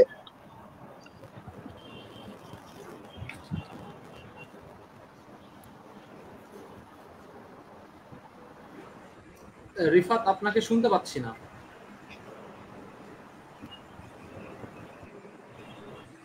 বাকিরা কি রিফাতকে শুনতে পাচ্ছেন?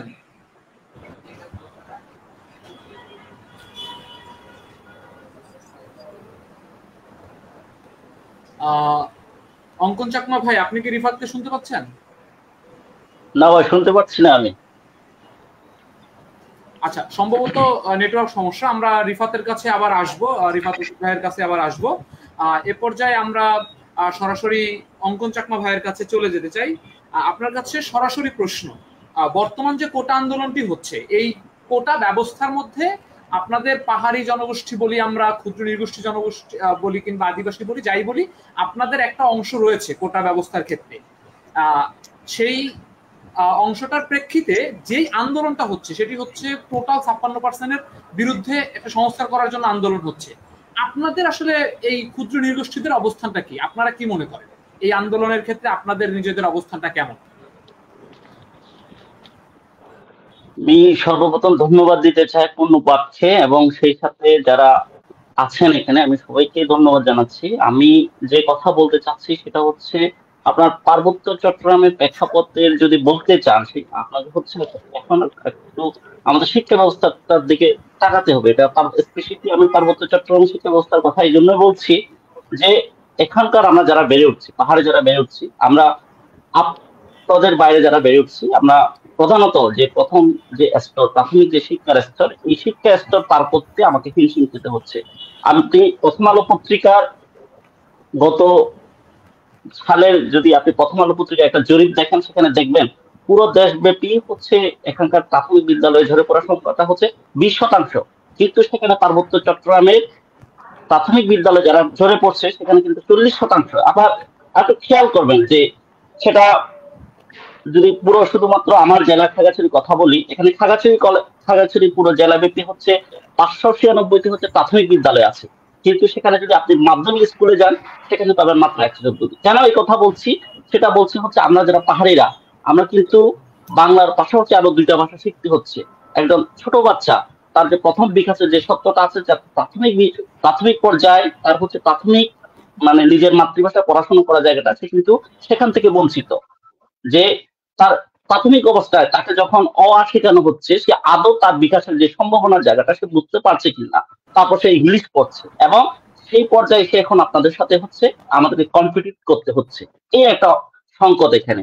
যদিও বা 2015 সালে হচ্ছে এখানে 15 সালে পরবর্তী হচ্ছে এখানে হচ্ছে আপনার এটা প্রাথমিক লেভেলে হচ্ছে আপনার মাতৃভাষা শিক্ষার 6টা মাতৃভাষা শিক্ষার হচ্ছে লাভের একটা অধিকার দেওয়া হয়েছে বা বলা হয়েছে, কিন্তু সেটা আজও যে প্রায়োগিক যে জায়গাটা আছে সেটা পূরণ হয়নি।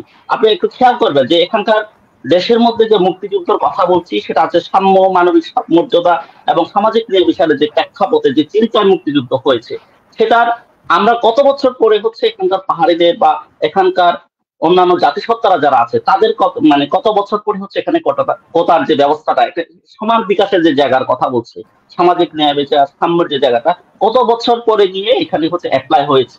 এখানে আপনারা দেখবেন ৭১-এর স্বাধীনতা যুদ্ধ হয়, কিন্তু আমরা আমাদের যে কোটার যে জায়গাটা, যে বিশেষ সুবিধার যে জায়গাটা বলছি, সেটা কিন্তু আমরা ৮৫ সালের দিকে পাই। ১৯৮৫ সালে হচ্ছে এখানে ৫% করা হয়। এখন প্রশ্ন আসতে পারে, এই এখন আপনারা যারা কাজ করছেন বা হ্যাঁ, এই ৫% কেন জরুরি? আমরা মনে করছি এখনো যে ৫% কথা বলছি, এই ৫% কিন্তু এখনো পার্বত্য চট্টগ্রামের বেলায় যে যারা আছেন এবং এই ৫% এখন আমরা পূরণ করতে পারি। তার একটা যদি উদাহরণ দিয়ে আপনি দেখবেন, ৩২তম BCS এর যখন যে কোটার যে শুধুমাত্র কথাদের কোটা যারা সুবিধাভোগী তাদের জন্য একটা বিশেষ হচ্ছে BCS এর পরীক্ষা নেওয়া হয়, সেখানে যে ৫% কোটা থাকার কথা, সেখানে হচ্ছে আপনার আমাদের থেকে যারা ছিল ২৩৫টার উপরে আসন হচ্ছে খালি যায়। এবং আপনি শুধুমাত্র এটা না, ঢাকা বিশ্ববিদ্যালয়ের আসনগুলোর কথা দেখেন, ঢাকা বিশ্ববিদ্যালয়ে ৭,০০০-এর উপর আসন আছে, সেখানে যদি দেখেন ৭,০০০ আসনের পরিবর্তে ৫% হিসেব করেন, দেখবেন সেখানে ৩০০-র উপরে প্লাস হচ্ছে ভর্তি হওয়ার কথা ছিল, কিন্তু না। আপনার প্রতি বছর আপনি যদি দেখেন ঢাকা বিশ্ববিদ্যালয়ে আপনারা পড়ছেন, আমাদের যারা আছে ঢাকা বিশ্ববিদ্যালয়ের অন্যান্য জায়গায়, সেখানে হচ্ছে ৫০টার অধিক কিন্তু আমরা পূরণ করতে পারিনি। এক, দ্বিতীয়ত আপনার মেডিকেল কলেজগুলোর অবস্থা দেখেন, সেখানে ৫,০০০-এর উপরে সিট থাকার কথা, কিন্তু ২০০-র উপরে ২০০ আমাদের পাওয়ার কথা ৫% যদি হিসাব করি, কিন্তু সেখানে গিয়েও যে আমাদের নির্দিষ্ট যে কোটার মাপকাঠিটা আছে সেখানে কিন্তু আমরা পূরণ করতে পারিনি। আজ যে বিষয়টা আমি কম, যেহেতু আপনারা ৫% পূরণ করতে পারেন না, তাহলে সেটা যদি কমিয়ে ২% করা হয় তাহলে কি ক্ষতি হওয়ার সম্ভাবনা আছে? হ্যাঁ, সেটা সেই দিকে আসছি আমি। যে ধরেন এখানকার পার্বত্য চট্টগ্রামে সহ পুরো বাংলাদেশে হচ্ছে ৪৫টি জনগোষ্ঠী আছে। হ্যাঁ, ৪৫টি জনগোষ্ঠীর মধ্যে এখানকার পার্বত্য চট্টগ্রামের চাকমা, মারমা, ত্রিপুরারা হচ্ছে হ্যাঁ তারা কিছুটা সুবিধা পাচ্ছে বা কিছুটা পিরিয়ড থেকে হচ্ছে তারা ব্রিটিশ পিরিয়ড থেকে হচ্ছে একটা রাজনৈতিক প্রেক্ষাপট বা অন্যান্য কার্যক্রমের মধ্যে দিয়ে আছে। এখন আপনি দেখেন এখানকার মুরো, বম, খুনি, লুছাই তারা কিন্তু প্রথম প্রজন্ম এখনো বিশ্ববিদ্যালয়ে আছে। এই প্রথম প্রজন্ম এইবারে হচ্ছে বিশ্ববিদ্যালয়ে আছে, মুরোদের এখনো বিশ্ববিদ্যালয় যে কথা বলছে, যদি আপনি এই যে কোটার এটা যদি কমান, তাহলে যে অপরাপর যে জনগোষ্ঠীগুলো আছে তাদেরকে আমরা মূল স্রোতে দ্বারা কিভাবে নিয়ে আসবো, এবং যে স্রোত দ্বারা নিয়ে আসার কথাটা যে জায়গাটা সাম্যের কথা বলছি, সাম্যের জায়গাটা বলছি, এইভাবে কি বলে। আরেকটা কথা বিশেষ অ্যাডজাস্ট করতে চাই যে আপনারা যারা কোটা সংস্কার আন্দোলন করেছিলেন, হ্যাঁ, তাদের কোটা সংস্কার আন্দোলনে আমরা মেহেদী বাড়িতে হয়তো মনে থাকবে, আমরা বারবার হচ্ছে আর ওনাদের সাথে যোগাযোগ করেছি, কথা বলেছি যে এই বিষয়ে পার্বত্য চট্টগ্রামের যে জাতিসত্তারা আছে তার স্বাধীনতার পরবর্তী বা স্বাধীনতা পরবর্তী থেকে কিভাবে হয়, বা তখনই আমরা অ্যাডজাস্ট করার চেষ্টা করেছি যে এখানকার যে কোটার যে সংরক্ষণের যে জায়গাটা আছে তাকে হচ্ছে সংরক্ষণ করাটা খুবই জরুরি। এবং তার প্রেক্ষাপটে কিন্তু এখানকার ছাত্ররা, আমরা বাংলার যে ছাত্র এখন আন্দোলন করছে, হ্যাঁ, খুবই যৌক্তিক কথাবার্তা বলেছে। আমরা মনে করছি এখানকার বাংলাদেশের যে ছাত্র সমাজ এখন অবিবেচক হয়নি, যেভাবে হচ্ছে ৭২ সালের পরবর্তী এখানকার রাজনৈতিক প্রেক্ষাপটকে পাহাড়িদেরকে যেভাবে দূরে ঠেলে দেওয়া হয় স্বাধীনতার পরবর্তী, কিন্তু এই সময় বাংলার প্রজন্ম তারা অবিবেচক হয়নি, তারা এখনো স্মরণ রেখেছে এই কথা।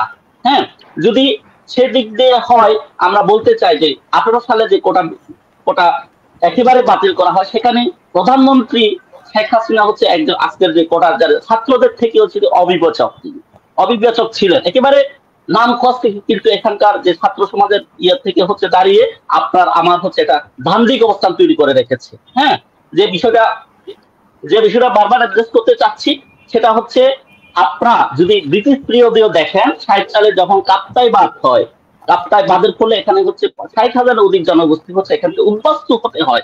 তার একটা এখনকার পর্যায়ে এসেও যদি দেখেন বান্দরবানের অবস্থা, ক্যানাপের সংঘাতের পরবর্তী যে রাজনৈতিক অবস্থাটা দেখেন, এখানে এখনো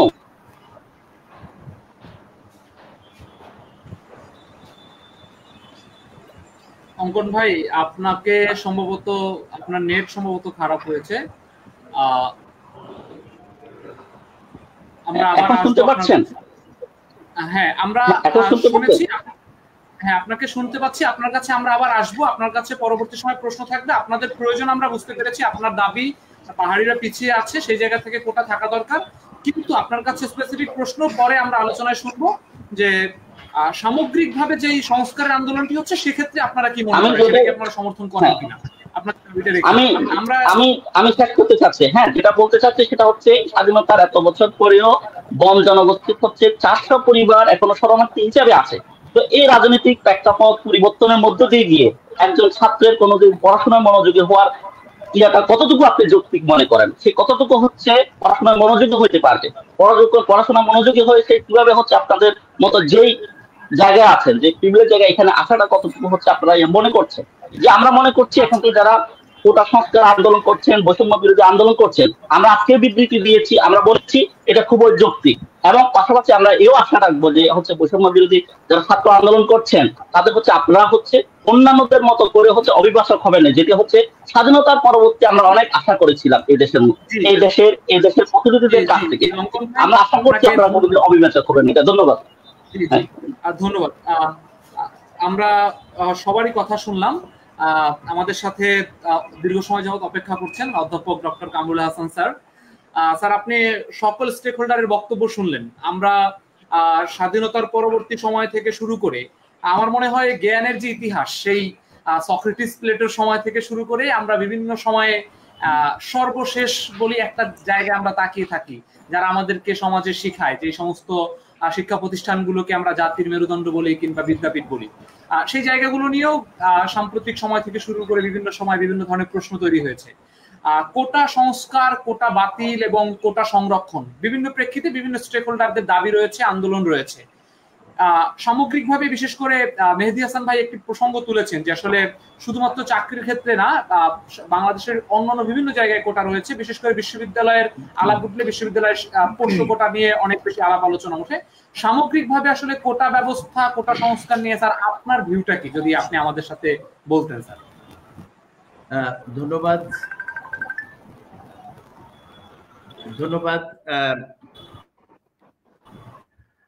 আজকের এই আলোচনার আয়োজক,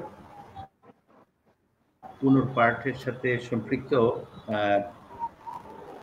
সহযোদ্ধারা এবং আমার সহালোচক বৃন্দ এবং যারা শুনছেন, আমি পুরো আলোচনাই হয়ে গেছে। সবশেষে কথা বলবার একটা সুবিধা হচ্ছে কি, কিছু না বললেও চলে, অথবা অন্যের আলোচনা থেকে কোট করা যেতে পারে।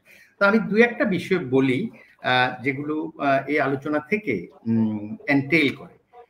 একটা হচ্ছে কি, আমি যদি এটাকে সময় কমানোর জন্য এই কাজটা করতে চাই, সেটা হচ্ছে যারা সংবিধান বিশেষজ্ঞ, সংবিধান আইন বিশেষজ্ঞ বাংলাদেশে স্বীকৃত, তাদের বক্তব্য হচ্ছে যে আসলে মুক্তিযোদ্ধা কোটার ব্যাপারে যে কথাটা বলা হচ্ছে, এখানে আমাদের ব্যাখ্যার মধ্যে একটু বিভ্রান্তি আছে, ত্রুটি আছে।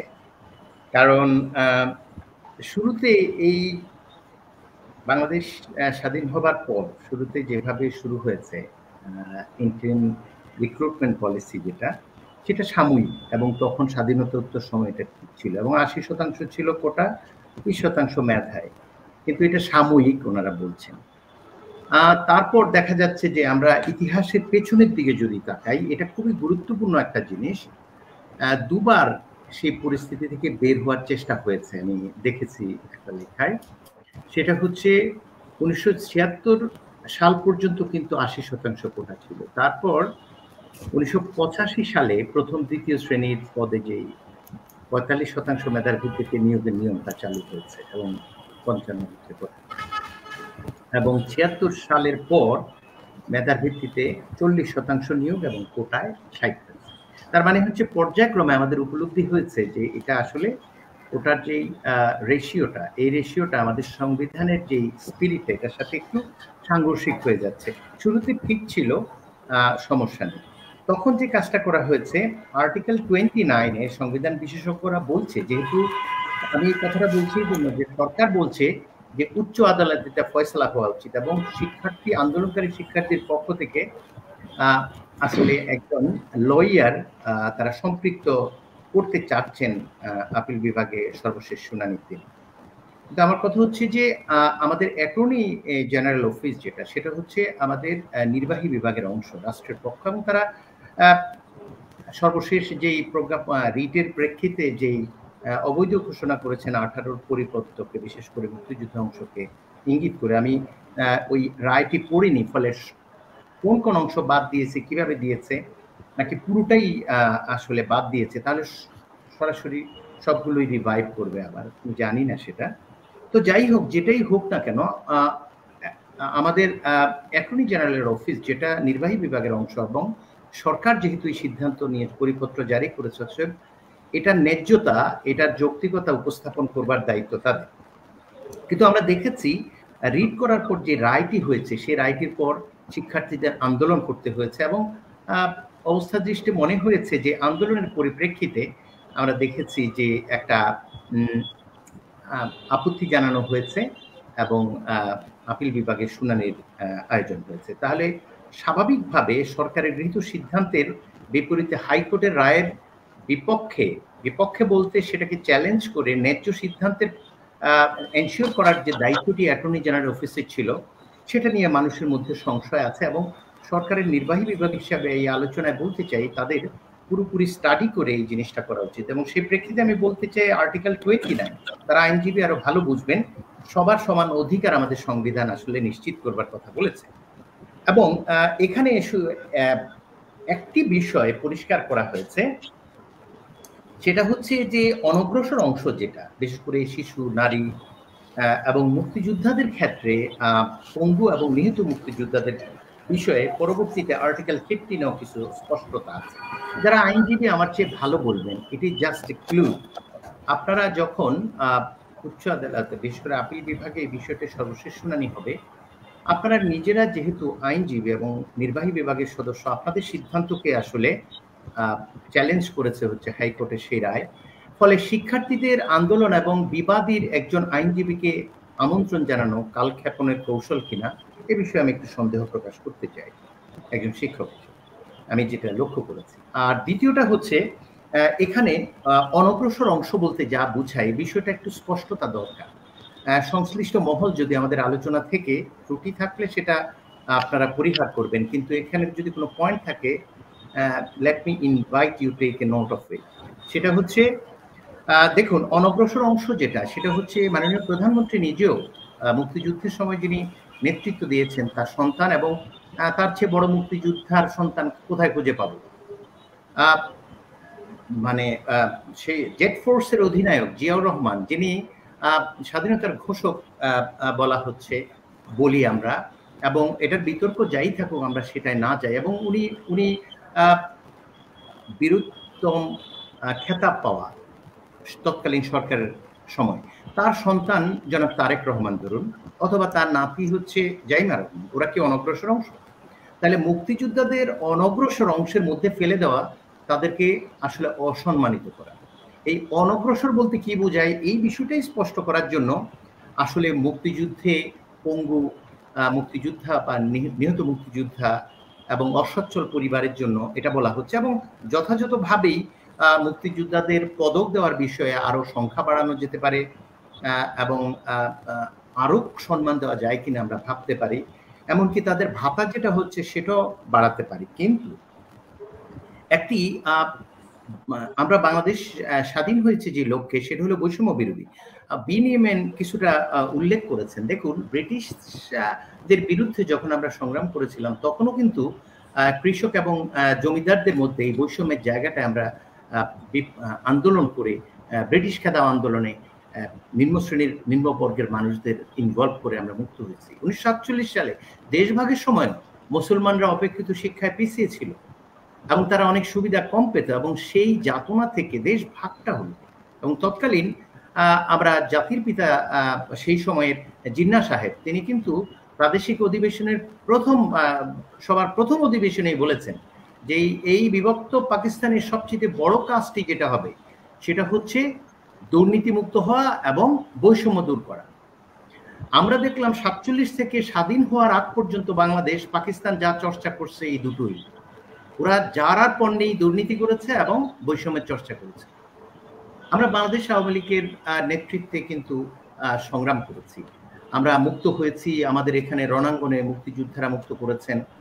আমরা বামপন্থী শিক্ষার্থীদের একটা বিশাল অংশ এবং মুজিববাদী ছাত্রলীগের কিছু অংশ ছিল, আর বাকিরা হচ্ছে আমাদের 10,000 সৈনিক, এই প্রায় 1 লক্ষ মানুষ, সাধারণ মানুষকে সাথে নিয়ে পাকিস্তান হানাদার বাহিনীর বিরুদ্ধে সংগ্রাম করে, এই বৈষম্যের বিরুদ্ধে সংগ্রাম করে দেশটাকে স্বাধীন করেছে। কিন্তু স্বাধীনতা উত্তর আমাদের যে অভিজ্ঞতা, আপনারা সবাই বলেছেন, আমি সেটা যেতে চাই না। আমরা আসলে এই বৈষম্য থেকে বাঁচবার জন্যই কিন্তু স্বাধীন হয়েছে, এবং আমি ব্যক্তিগতভাবে স্বাধীন বাংলাদেশে অনেক বেশি নিরাপদ এই জন্য মনে করি। আমি যদি অভিন্ন পাকিস্তানে থাকতাম, হয়তো স্কুলের শিক্ষকতা প্রতিযোগিতায় আমাদের উপর যে বৈষম্য হতো, আমি যদি অভিন্ন ভারতের অখণ্ড ভারতে থাকতাম, তাহলে হয়তো কোনো একটা প্রতিষ্ঠানের গার্ড টার্ড হতাম। তাহলে সেখানে এই স্বাধীন বাংলাদেশে, যেখানে এতটা স্বাচ্ছন্দ্যে, এতটা মেধার মূল্যায়নে আমি সন্তুষ্ট, সেই বাংলাদেশে যাদের উপর আমরা ভরসা করে, যাদের নির্বাচিত করি, সরকার পরিচালনার দায়িত্ব দেই, তারা পর্যায়ে শুরুই করেছে আমাদের 80% একটা বিশেষ অংশকে সুবিধা দিয়েছে। কোনো সমস্যা নেই, যত পারি বেশি ভাতা দেব, পদক বাড়িয়ে দেব, এবং যুদ্ধাহত মুক্তিযোদ্ধা যারা যারা পঙ্গু এবং নিহত মুক্তিযোদ্ধা, যারা শিশু, যারা নারী, যারা মানে আনএমপ্লয়েড এবং যারা খেয়ে পড়ে বাঁচতে পারে না, তাদেরকে আমরা আমাদের এই আমব্রেলার মধ্যে নিয়ে আসবো। সামাজিক নিরাপত্তার যে বেষ্টনী, সেটা আনবো। সেটা কিভাবে আনবো? যার খাবার দরকার তাকে খাবার দেব, যার পড়াশোনা দরকার সেটা দেব, এবং এই জিনিসটি করবার জন্য যেটা সবচেয়ে বেশি দরকার, যিনি নেতৃত্ব দিবেন তিনি মানে, গুণে, সততায়, প্রতিজ্ঞায় অটল এবং অতুলনীয় হতে হবে। আমরা দেখুন, আমি আলোচনাটি লম্বা হয়ে যাবে, সেই জন্য ছোট একটা উদাহরণে যেতে চাই।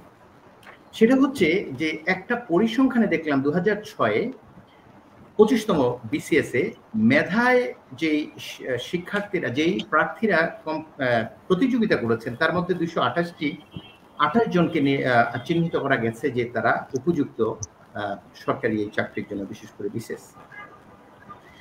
এবং সেখানে বাকিদের অযোগ্য হিসাবে নিয়োগ দেওয়া হয়নি, কারণ আমাদের একটা প্রত্যাশা থাকে এই দায়িত্বটি পালন করবার যোগ্যতার জায়গাটা।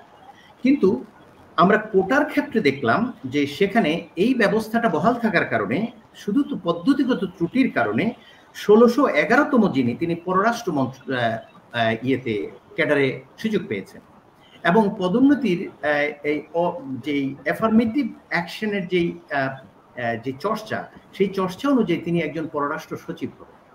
ভারত বাংলাদেশের অভিন্ন স্বার্থের যে জায়গাটা, ধরুন অভিন্ন নদীর জায়গায় যখন আমরা একটা এমইউ চুক্তি স্বাক্ষর করব কিংবা এই ধরনের কোনো একটা বিষয়ে কথা বলবো, তাহলে আমরা এমন একজন প্রতিনিধি পাঠাতে চাই যিনি আমাদের স্বার্থের বিষয়ে জ্ঞান রাখেন এবং কমিটমেন্টের জায়গাটায়ও উনি আসলে অটল থাকেন।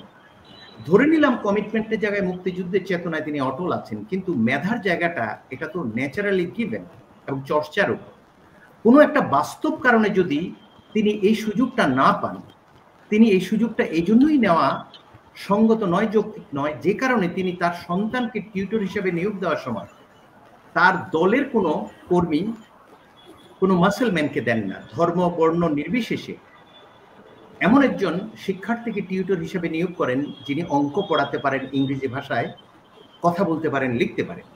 তাহলে একজন মুক্তিযোদ্ধা যদি তার সন্তানের ক্ষেত্রে তার নীতিতে মেধাটাকে গুরুত্ব দেন, সেখানে ধর্ম বর্ণ নেই। আমার ব্যক্তিগত ক্ষেত্রে আপনাকে বলতে পারি, সংখ্যালঘু সম্প্রদায়ের শিক্ষার্থী সবসময় আমার সন্তানের টিউটর ছিল। কারণ হচ্ছে আমি আমার সন্তানকে শিক্ষাদানের ক্ষেত্রে যেই জায়গাটায় আমি গুরুত্ব দিয়েছি সেটা হচ্ছে সে অঙ্ক শিখতে চায়, এবং সে একসময় তার মেধায়, যোগ্যতায় যখন সে উপযুক্ত হবে, সে অ্যাডাল্ট হবে, তখন সে রাজনৈতিক কোনো একটা আদর্শ বেছে নেবে যেটা তাকে আকৃষ্ট করবে এবং দেশপ্রেমের সাথে, তার ইচ্ছার সাথে সম্পৃক্ত থাকবে, তাই তো? তাহলে একজন মুক্তিযোদ্ধা যদি তার সন্তানের ক্ষেত্রে যে নীতিটি প্রয়োগ করেন, তিনি তার সন্তানের ক্ষেত্রে দেশকে সার্ভ করার জন্য 18 কোটি মানুষের সন্তানকে যার হাতে আমরা সমর্পণ করব, সেই ক্ষেত্রে তিনি অন্যায্যতার এই সিদ্ধান্ত নিতে পারেন? একজন দেশপ্রেমিক মুক্তিযোদ্ধা ব্যক্তিগতভাবে হয়তো কখনোই করেন না। তাহলে করছে কারা? এই আন্দোলনে অভিযোগ করা হচ্ছে যে প্রায়, আমি একটা জায়গায় দেখেছি, 60,000 ভুয়া মুক্তিযোদ্ধা আছে। ফলে সংকটটা হচ্ছে এটা যে স্বাধীনতার এত বছর পর আপনি যদি 56% মুক্তিযোদ্ধাদের মানে আপনি সমস্ত কোটার মধ্যে দিয়ে দেন, যেখানে 30% মুক্তিযোদ্ধা, সেখানে 2.5 লক্ষ মুক্তিযোদ্ধার মধ্যে 60,000 ভুয়া মুক্তিযোদ্ধা হয়, এবং ওই মুক্তিযোদ্ধা মন্ত্রণালয়ের একজন সচিবের মুক্তিযুদ্ধ সার্টিফিকেট ভুয়া একসময় পত্রিকায় পড়েছে। তাহলে এখানে কত শতাংশ? আমি মেহেদী হাসান ভাইকে বলছি, আপনারা যারা জেনুইন, তাদের কয়জন সুবিধা পাচ্ছেন? আর সেখানে ওই তালিকায় ভুয়া 60,000 মুক্তিযোদ্ধা, এই 30% মুক্তিযোদ্ধার যেই মুক্তিযোদ্ধা প্রীতি, মুক্তিযুদ্ধের চেতনা প্রীতির নামে এই জিনিসটি নিচ্ছে, সেটার আসলে সঠিক ব্যবহার করছেন না। দ্বিতীয় পয়েন্ট হচ্ছে, এ পর্যন্ত মুক্তিযোদ্ধা যে সন্তানদের যে সুযোগ পাওয়ার কথা, এবং সেই সুযোগটা প্রায় এক্সস্টেড হয়ে গেছে। এখন যারা আছে নাতির পর্যায়ে আছে ধরে নিলাম, কিন্তু আপনি যদি এই নিয়মটা অব্যাহত রাখেন তাহলে যে সংকট দুটো হচ্ছে, একটা হচ্ছে আপনি এই জায়গা থেকে নিয়োগ দেওয়ার জন্য পর্যাপ্ত খুঁজে পাচ্ছেন না। দেখুন, পররাষ্ট্র মন্ত্রণালয় ক্যাডারের কথা তো বললাম, যিনি 1611তম হয়েছেন তিনি ওটা পেয়েছেন এই সুযোগে। প্রশাসনে একজন পেয়েছেন 5014তম হয়েছেন। তাহলে আমরা বেনজিরদেরকে আটকাবো কিভাবে বলুন? যদি কেউ নীতি নৈতিকার জায়গায় কমিটমেন্ট না থাকে এবং মেধা এত পিছিয়ে থাকে, তাহলে বেনজিরের হয়তো এরকম মানুষের কাছে কোনো সময় শিক্ষা নেবে যে মেধা এবং কমিটমেন্টে যদি কোনো কারণে পিছিয়ে থাকে, আমি বলছি না, যদি থাকে। তারপর হচ্ছে পুলিশ ক্যাডারে একজন হয়েছে 5377তম। তাহলে দেখুন, আমরা যদি সত্যিকার অর্থে আমরা দেখি যে মুক্তিযোদ্ধা ভাইরা তাদের রক্তের বিনিময়ে, তাদের আহত নিহত হওয়ার বিনিময়ে, লক্ষ লক্ষ মানুষের ত্যাগের বিনিময়ে দেশটা স্বাধীন হয়েছে। আমি খুব আরামে মাস্টারি করছি বিশ্ববিদ্যালয়ে, আমি কি করে ভুলে যাই? আমি তো ভুলে যেতে চাই না, কিন্তু তাদের যে স্বপ্ন ছিল অর্থনৈতিকভাবে সমৃদ্ধ একটা বাংলাদেশ, দুর্নীতিমুক্ত একটা বাংলাদেশ, এবং মুক্তিযোদ্ধার তালিকা হবে ভুয়া নয়, জেনুইন মুক্তিযোদ্ধা, সেই আহত মুক্তিযোদ্ধাদের কতটা আহত করেছে এই নীতি যারা প্রণয়ন করেছেন, 60,000 ভুয়া মুক্তিযোদ্ধা ইনক্লুড করে। এই জন্য মেহেদী ভাইকে আমি বলছি, আসলে আমরা সকলে মিলেই এই অন্যায়ের বিরোধিতা করতে হবে। আপনি আমার মধ্যে কোনো পার্থক্য আমি খুঁজে পাচ্ছি না। আমরা কেউ মুক্তিযুদ্ধের চেতনার বাইরে নই। মুক্তিযুদ্ধ হচ্ছে এই জন্য যে মানে বৈষম্যহীন একটা বাংলাদেশ আমরা চাই, অর্থনৈতিকভাবে সমৃদ্ধ, স্বনির্ভর এবং সার্বভৌমত্ব রক্ষা করতে পারবে এরকম আমরা মানুষ, যোগ্যতা, মেধা এবং প্রতিজ্ঞায় এরকম মানুষ চাই। তাহলে তো আপনি মেধা এবং মূল্যবোধের চর্চা করতে হবে। তাহলে 60,000 মুক্তিযোদ্ধা ভুয়া যদি যুক্ত করে, এই ধরনের পলিসি মেকার এবং এই টিমের ইন্টিগ্রিটি কতটা আছে, মূল্যবোধের জায়গায় কোথায় আছে, একটু করাই।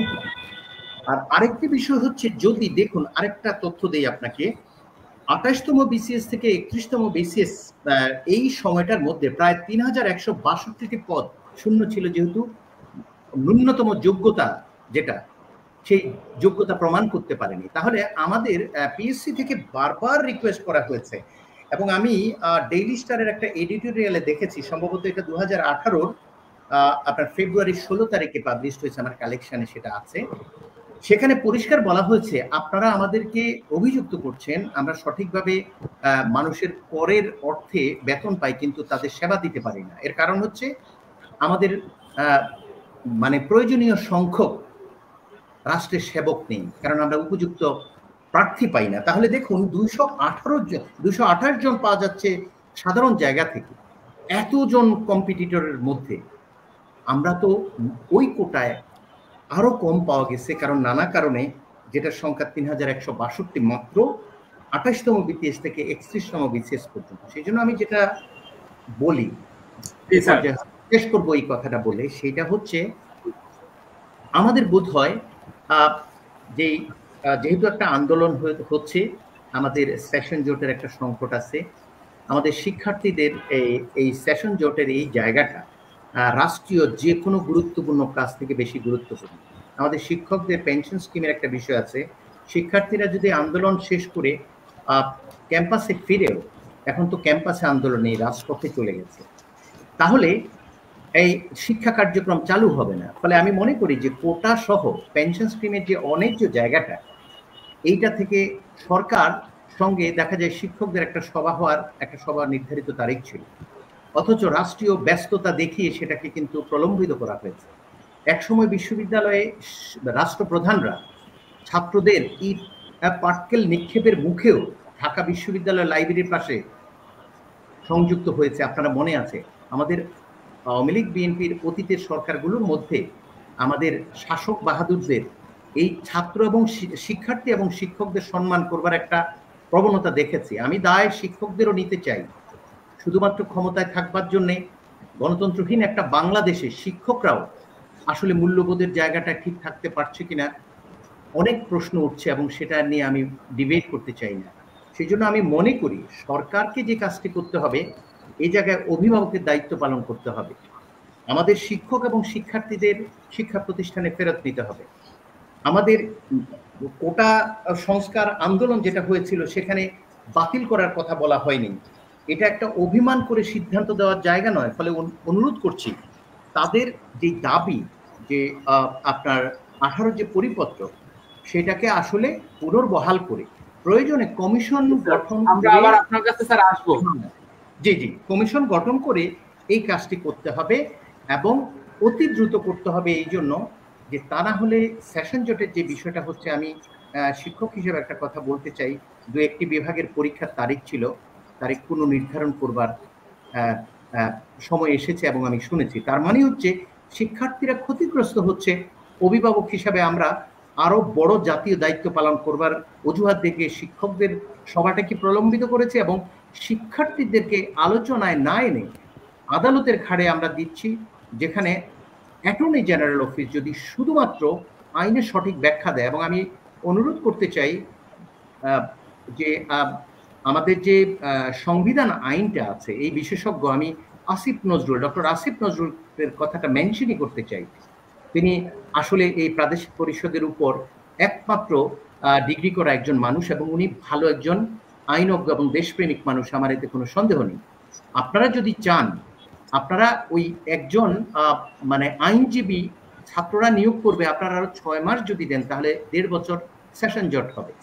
এইরকম প্রক্রিয়ায় না গিয়ে আমি অনুরোধ করবো, এই পর্যায়ে শেষ করছি এটা বলে, যে যত দ্রুত সম্ভব, আর আজকাল ডিজিটাল যুগে সরকার প্রধান দেশের বাইরে থাকলেও a phone call is enough to settle this issue.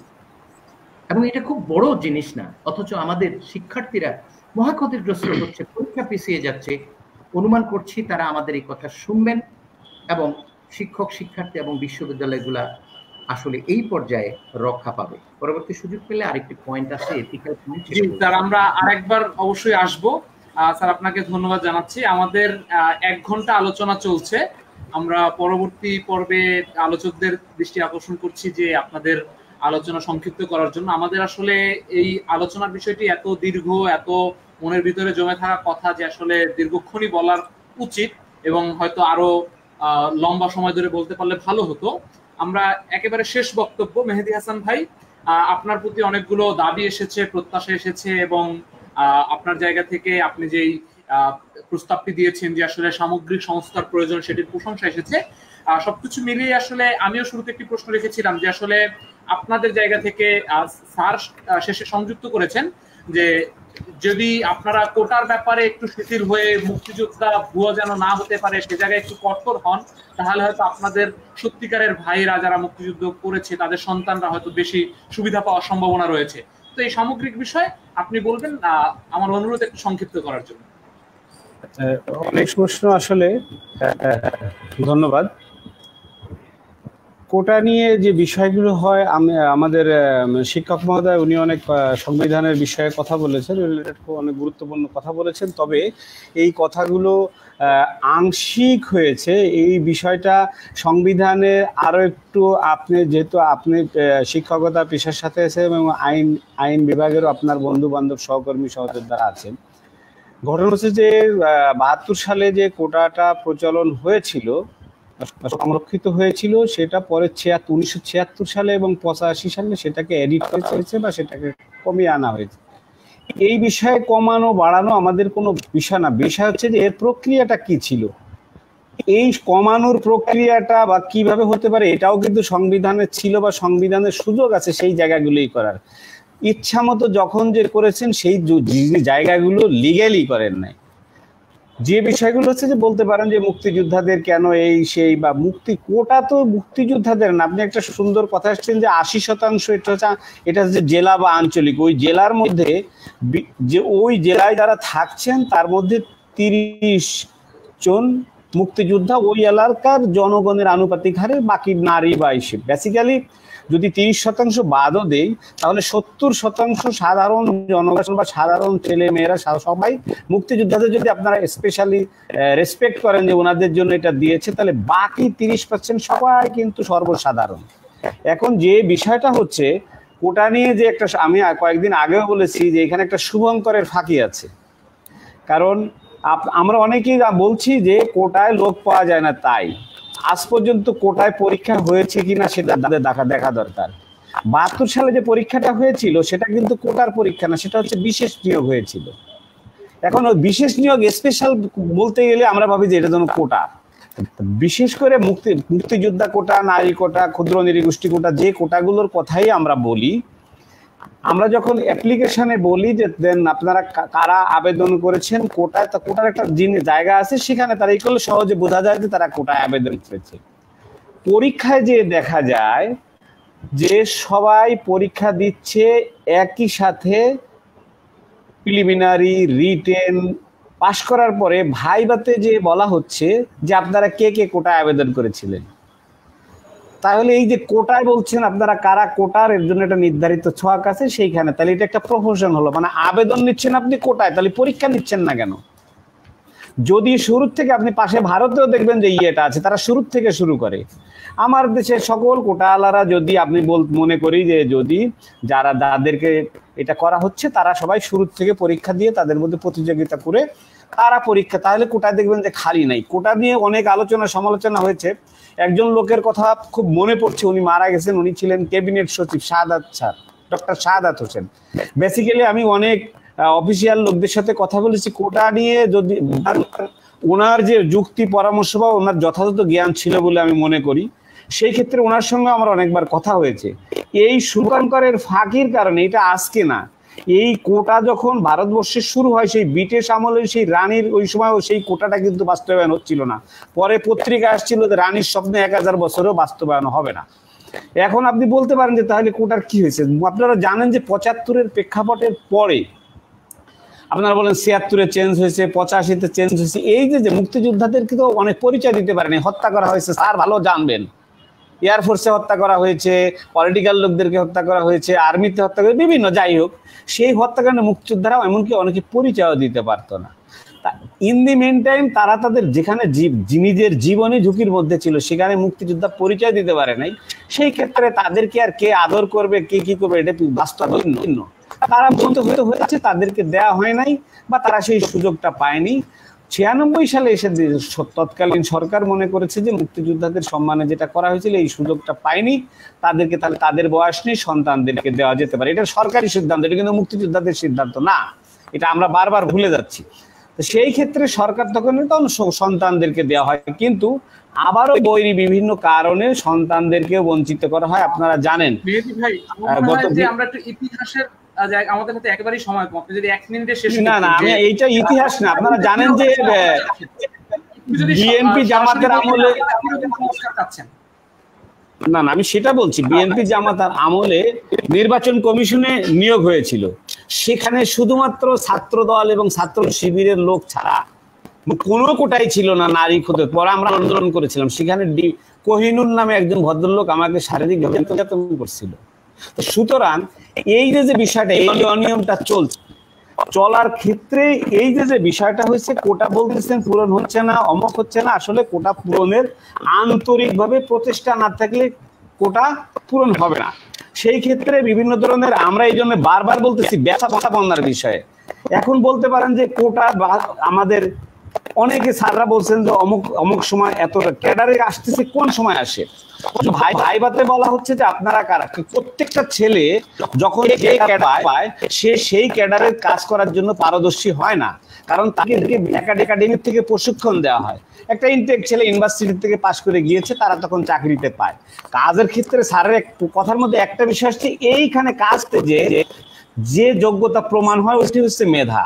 আর চাকরির ক্ষেত্রে আমরা যে পরীক্ষাটা দিই এটা হচ্ছে প্রতিযোগিতা আমরা পাশ করতে পারি বা বিভিন্ন পদ্ধতি অবলম্বন, যেটা আমি আগে বলেছি। এখন আপনাদের যে বিষয়টা হচ্ছে যে আমরা মানে কোটার বিষয়টা নিয়ে কি করতে পারি, সম্প্রতি যে বিষয়টা আসছে আমি এই জায়গাটায় আসি। কোটা থাকবে কি থাকবে না, কতটুকু হবে না, এটা রাষ্ট্রীয়ভাবে বসে নানাভাবে যে কাজটা করেছিলেন তৎকালীন সময় 2018 সালে সরকার যে পরিপত্র জারি করেছিলেন সেটাও 1976 এবং 1985 মতো, সেটাও সংবিধানের সাথে সাংঘর্ষিক একটা বিষয় আছে। আমার কথা আপনারা করেন না,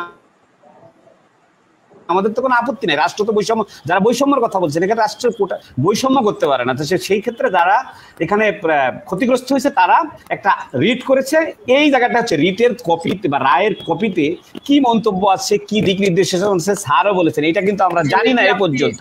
তাহলে আমরা কি আন্দোলন করছি আর কেন করছি? জি, তাহলে আমরা কিসের আন্দোলনটা করছি? রাষ্ট্রপক্ষ আমাদের বিরুদ্ধে, আমাদের রিটের বিরুদ্ধে করেছে, তারপরেও আমরা বলছি যে আমরা আইনের প্রতি আস্থাশীল, বিচার বিভাগের প্রতি আমাদের যে বিশ্বাস, এই জন্য আমরা মানে বিচারাধীন কোনো বিষয় নিয়ে কথা বলছি না। এখন কথা হচ্ছে যে আপনারা দেখবেন যে কোনো আন্দোলনে কোটা নিয়ে অনেক কথা হইতে পারে, না হইতে পারে, কিন্তু আন্দোলনে যে আমাদের কোমলমতি ভাই বোনেরা, সন্তানেরা, মুক্তিযোদ্ধাদের, তাদের তারপরে মুক্তিযুদ্ধকে নিয়ে, ফাদার অফ দ্য নেশনকে নিয়ে যে ধরনের কূটক্তি, এটা কি কোটা বা তাদের চাকরির সাথে সঙ্গতিপূর্ণ দাবির সাথে? কিছু কিছু জিনিস আমরা গতবারও যেমন আমাদের বলেছে যে ছাত্র, আমি শাহবাগে বসা, ওখানে জয় বাংলা জয় বঙ্গবন্ধু বলা হচ্ছে, হাতে বঙ্গবন্ধুর, কারো হাতে বঙ্গবন্ধুর ছবি, কারো হাতে প্রধানমন্ত্রীর ছবি। কিছুক্ষণ পরেই দেখলাম জয় বাংলা বলে স্লোগান দিয়ে, জয় বঙ্গবন্ধু বলে স্লোগান দিয়ে সে তাদের হাতের সেই ফেস্টুনটাকে মাটিতে পাততলে গুড়িয়ে পা দিয়ে পাড়ায় আগুন ধরায় দিচ্ছে।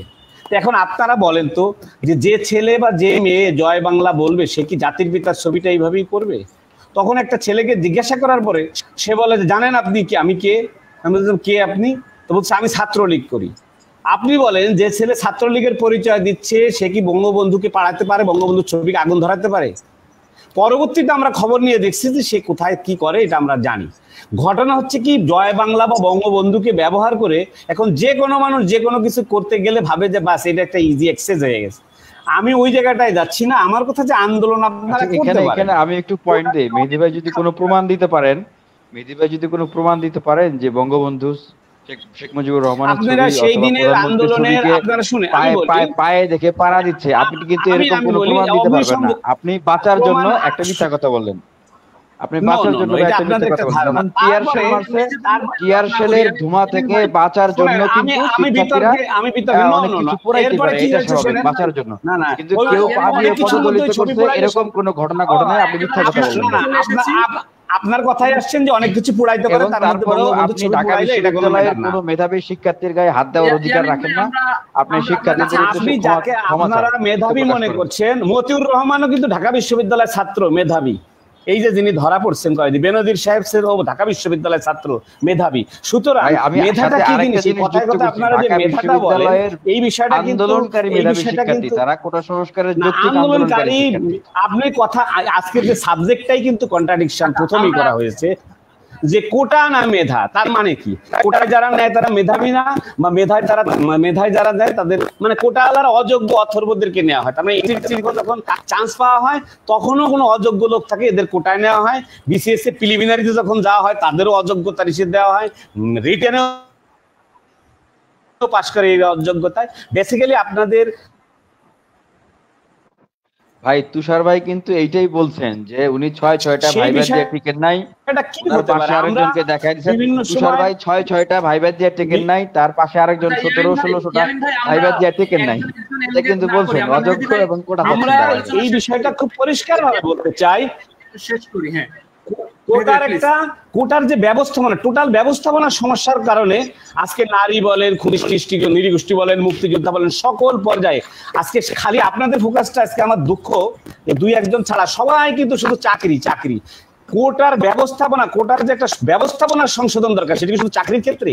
আমাদের প্রশ্ন হচ্ছে যে এই কোটা ব্যবস্থাপনার সকল কোটা বলতে শুধু চাকরির কোটা না, সকল কোটার একটা সংশোধন করা দরকার। সেই কোটা ব্যবস্থাপনার বিষয়ে আমাদের প্রশ্ন হচ্ছে, আমি বলি এই প্রশ্নটা বা এই সংশোধনের বিষয়টা এখানে আসে না কখন, যখন যদি রাষ্ট্র মনে করে যে তারা এটা কি করবে, তখন সুবিধাভোগীদের তারা একটা কমিশন বসাতে পারে। এটা আগে ভারতে হয়েছে, স্যার বলবেন যে কালিকা কমিশন ছিল, তখন যারা সুবিধাভোগী থাকে বা বিভিন্ন যেমন ক্ষুদ্র নৃগোষ্ঠী আজকে পাহাড়ি আছে, সকলের থেকে মতামত নিবে, তাদের কি হবে, তখন কমিশন বসে একটা চিন্তা করবে, করে তারপরে সবার মতামত একটা এটা হচ্ছে রাষ্ট্রীয় পলিসি। আজকে আমি আন্দোলন করলাম, সেটাতে একটা চেঞ্জ হলো, আরেকজন মামলা করলো, এটা চেঞ্জ হলো, এটা একটা মামলার যে বিষয়টা, এটা হচ্ছে কোর্টের একটা বিষয়, একজন ক্ষুব্ধ হয়ে করছে, কোর্ট সে রিট দিছে যে না এটা অবৈধ। এখন যে বিষয়টা আমি একটা প্রশ্ন রাখছি, ভাই কিন্তু বারবার কোর্টের প্রতি কিন্তু ভাই বারবার শ্রদ্ধা রাখার কথা বলতেছেন, কিন্তু আমি যতটুকু জানি আগামী কালকে মনে হয় ভাইদেরই একটা প্রোগ্রাম আছে, কর্মসূচি আছে, তাহলে কোর্টের বিষয়ে ওনারা নিজেরাই আবার কর্মসূচি দিচ্ছে। আপনি হয়তো জানেন না, আমরা কর্মসূচি বলতে কোর্টের, যেমন আমরা বলেছি, যেমন বিগত দিনেও ছিলাম, আমরা বলছি যে আমাদের কোর্টের যেহেতু রায়, কোর্টের বাইরে তো আমার বসে থেকে লাভ নেই, আমরা ওইখানে যে দেখি রায়টা কি হয় আমরা একটু শুনি, যদি মনে করেন রায় আমাদের পক্ষে হয় আমরা একটু খুশি হব, যদি আমাদের বিপক্ষে হয় তাহলে আমরা কি করব, আমরা কি লাফালাফি করব, যেহেতু কোর্টের জুডিশিয়াল ম্যাটার, এখানে তো আমার আইনি প্রক্রিয়া আমাকে আবার আগাতে হবে, এর বাইরে তো আমার কোনো সুযোগ নাই। এই জন্য আমি অনেক সময় মুক্তিযোদ্ধার সন্তান অনেকেরই বলেছি অতি উৎসাহী হওয়ার আমাদের সুযোগ নাই, জুডিশিয়াল ম্যাটার। এখন যে বিষয়টা হচ্ছে যে আমি কিন্তু আপনাদেরকে সবাইকে বলছি, জায়গা থেকে সরে আসা না আসা, আমি জিতলাম আপনারা ঠকলেন বা আপনারা ঠকলেন আমরা জিতলাম, বিষয়টা এরকম না। রাষ্ট্রের কল্যাণে সার্বিক বিষয়ে চিন্তা করে বিভিন্ন, যেমন ছাত্র সন্তানদের নিয়োগের ব্যাপার আছে, সন্তানদের বিভিন্ন জায়গার ভর্তির ব্যাপার আছে, রেলের কর্মচারীদের হাফ ভাড়া, মানে টোটাল যে কোটার যে ব্যবস্থা আছে সেটাকে একটা সংশোধন করে ব্যবস্থাপনার একটা সঠিক একটা সকল কোটা, এইটা যদি না আনতে পারি, আজকে যে ছেলে আন্দোলন করতে, আজকে ছেলেগুলো আন্দোলন করছে ভালো কথা, ওদের কাছে ওদের প্রত্যেকের দাবি যৌক্তিক, আমি যখন আন্দোলন করবো আমার কাছে আমার দাবি যৌক্তিক, কিন্তু এই সমস্যা, সকল সমস্যার সমাধান করবে কে? আজকে যদি স্যারকে বলি বা আমরা এখানে যে কয়েকজন আসি, এই সমাধান করার কি আমাদের কোনো ওয়ে আছে? আমাদের কি রাষ্ট্রীয় একটা কাঠামোগত দিক থেকে একটা চিন্তা ভাবনা করে একটা কমিশনও গঠন হতে পারে বা একটা উদ্যোগ নিতে পারে, সেইখানে যার মতামত দিতে পারে, সেটা সবাইকে নিয়ে তারপর একটা সিদ্ধান্ত আসতে পারে যে এটা দিস এন্ড দ্যাট এইভাবে হইতে পারে, এইভাবে, তখন অন্য একটা সিদ্ধান্ত নিল। সেই ক্ষেত্রে কারা আন্দোলন করছি বা কারা করছি না, কারা জিতছি বা কারা হারছি, এরকম বিষয়টা না, সামগ্রিক বিষয়টা চিন্তা করে আজকে রাস্তায় যারা সাধারণ ছেলে মেয়ে যারা কাজ করছে, রোদ বৃষ্টি ঝড়ে, ছেলে মেয়ে তো আমার ছেলে মেয়ের মতো, আমাদের কি ভালো লাগে বিষয়টা?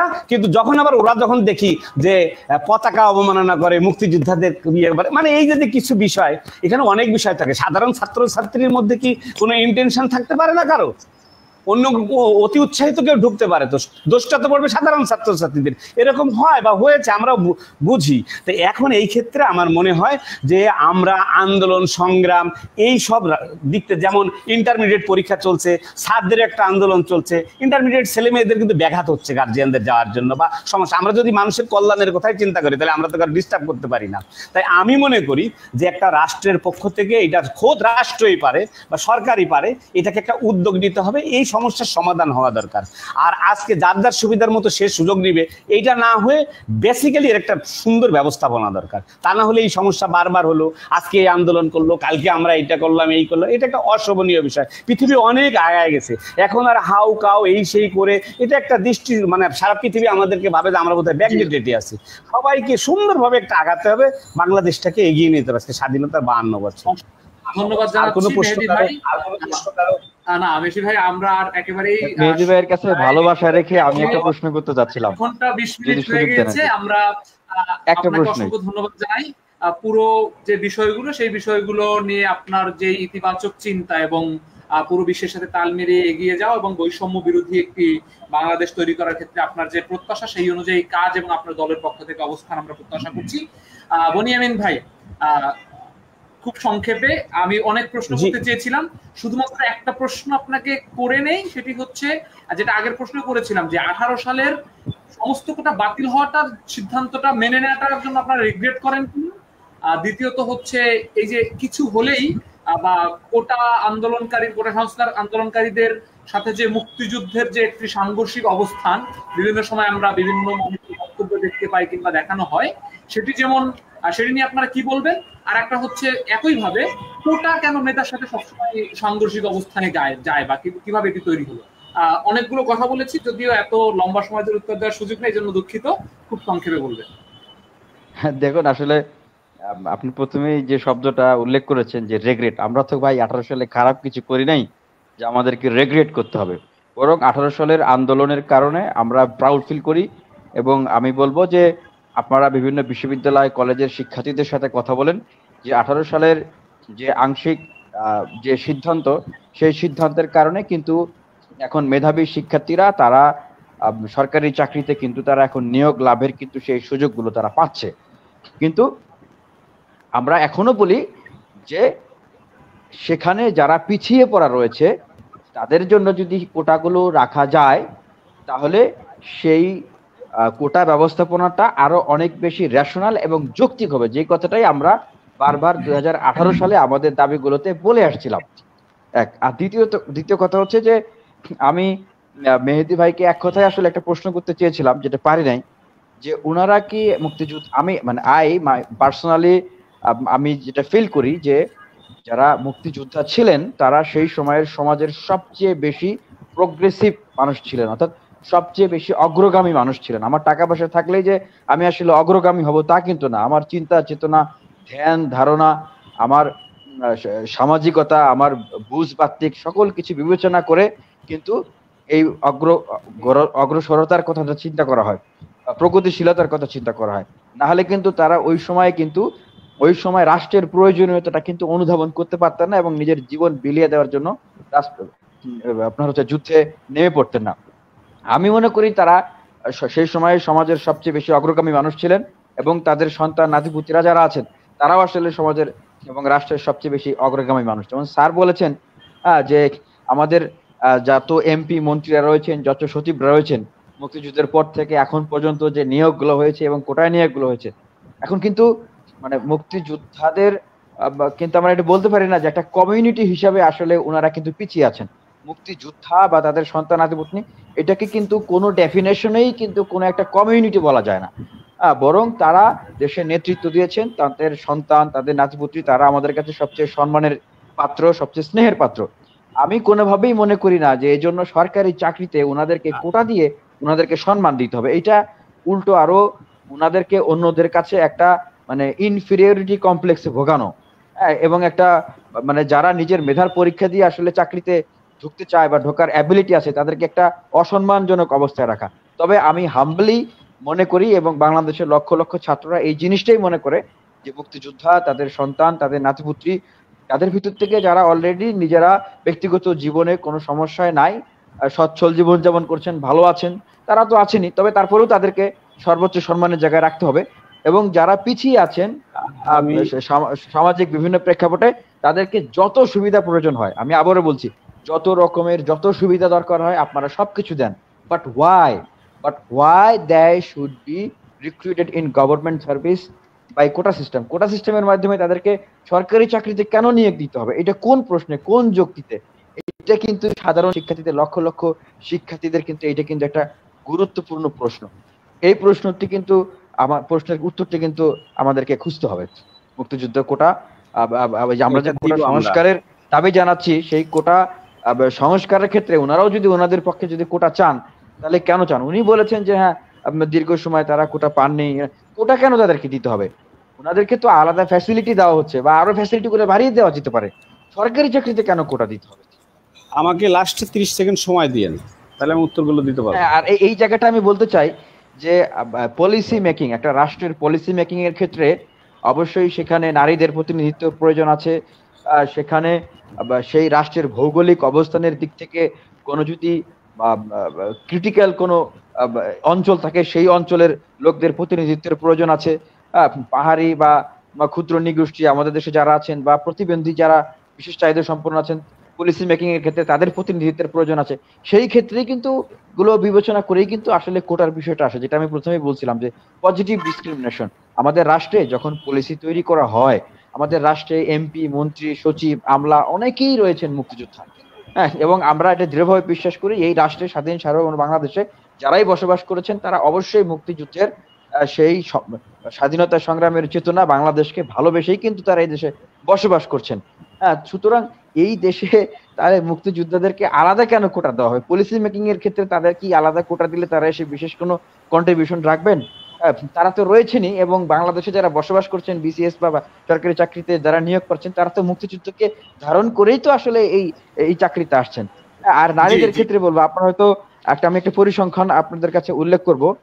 এটা হচ্ছে 2022-23 সালের জনপ্রশাসন মন্ত্রণালয়ের সর্বশেষ এটি একটি প্রতিবেদন, এটি পিএসসির মাধ্যমে দেওয়া হয়েছে, যে বিগত যে 6টি বিসিএস, সেই 6টি বিসিএস এ নারীদের সংখ্যা ছিল 7,161 জন। আবারও বলছি 7,161 জন। এবং তারা বলেছেন যে নারী কর্মকর্তারা সংখ্যায় ক্রমশ বৃদ্ধি পাচ্ছেন। এবং 42তম বিসিএস এর যদি আমি আপনাদের পরিসংখ্যানটা বলি, সেখানে মোট আপনার হচ্ছে 4,000 নিয়োগ পেয়েছেন মোট, তার ভিতরে 2,039 জন পুরুষ এবং 1,941 জন ছিলেন নারী। তাহলে কি নারী, আমাদের বোনরা কিন্তু মিছিলে মিটিং এ বলছেন যে আমাদের কোটা লাগবে না, তাহলে কি তাদেরকে আপনারা জোর করেই কোটা দিবেন এবং জোর করেই তাদেরকে পিছিয়ে পড়া বানাবেন? এই বিষয়গুলো নিয়ে আসলে ভাষা ধারণা বা আইডিয়ার জায়গা থেকে না, বা পক্ষ বিপক্ষ তৈরি করে এখানে লড়াই সংগ্রাম বা আন্দোলন সংঘর্ষ তৈরি করার বিষয় নয়। এই বিষয়গুলো নিয়ে থরলি রিসার্চ হওয়া দরকার বলে মনে করি না। রিসার্চ অলরেডি আছেন, হ্যাঁ, বছরের পর বছর ধরে আমাদের যে এক্সিকিউটিভ বিভাগ রয়েছেন, জনপ্রশাসন মন্ত্রণালয় রয়েছেন, পিএসসি রয়েছেন, তাদের জায়গায় গবেষণা রয়েছে। স্যার একটু আগে আমাদের ঢাকা বিশ্ববিদ্যালয়ের আইন বিভাগের অধ্যাপক ডক্টর আসিফ নজরুল স্যারের কথা বললেন, আমরা ডক্টর আকবর আলী খান স্যার, উনি প্রয়াত হয়েছেন, সাদাত খান, এরকম অনেক শিক্ষকদের, আমি ঢাকা বিশ্ববিদ্যালয় পাবলিক অ্যাডমিনিস্ট্রেশন স্টুডেন্ট, আমাদের অনেক শিক্ষকদের গবেষণা আছে অলরেডি, কিন্তু পরিসংখ্যান আছে। এবং আমি আজকে এই কথাটা বলেই আমার আলোচনাটা শেষ করব, যে সরকারের কাছে এত পরিচ্ছন্ন, পরিষ্কার এবং কনক্লুসিভ পরিসংখ্যান, তথ্য উপাত্ত, গবেষণা আছে, তারা চাইলে 1 ঘন্টার ভিতরেই এটার একটা যৌক্তিক সমাধান, এটা তারা একটা পরিপত্র আকারে পাবলিশ করতে পারে। এটা আমি বলছি, দায়িত্ব নিয়ে বলছি।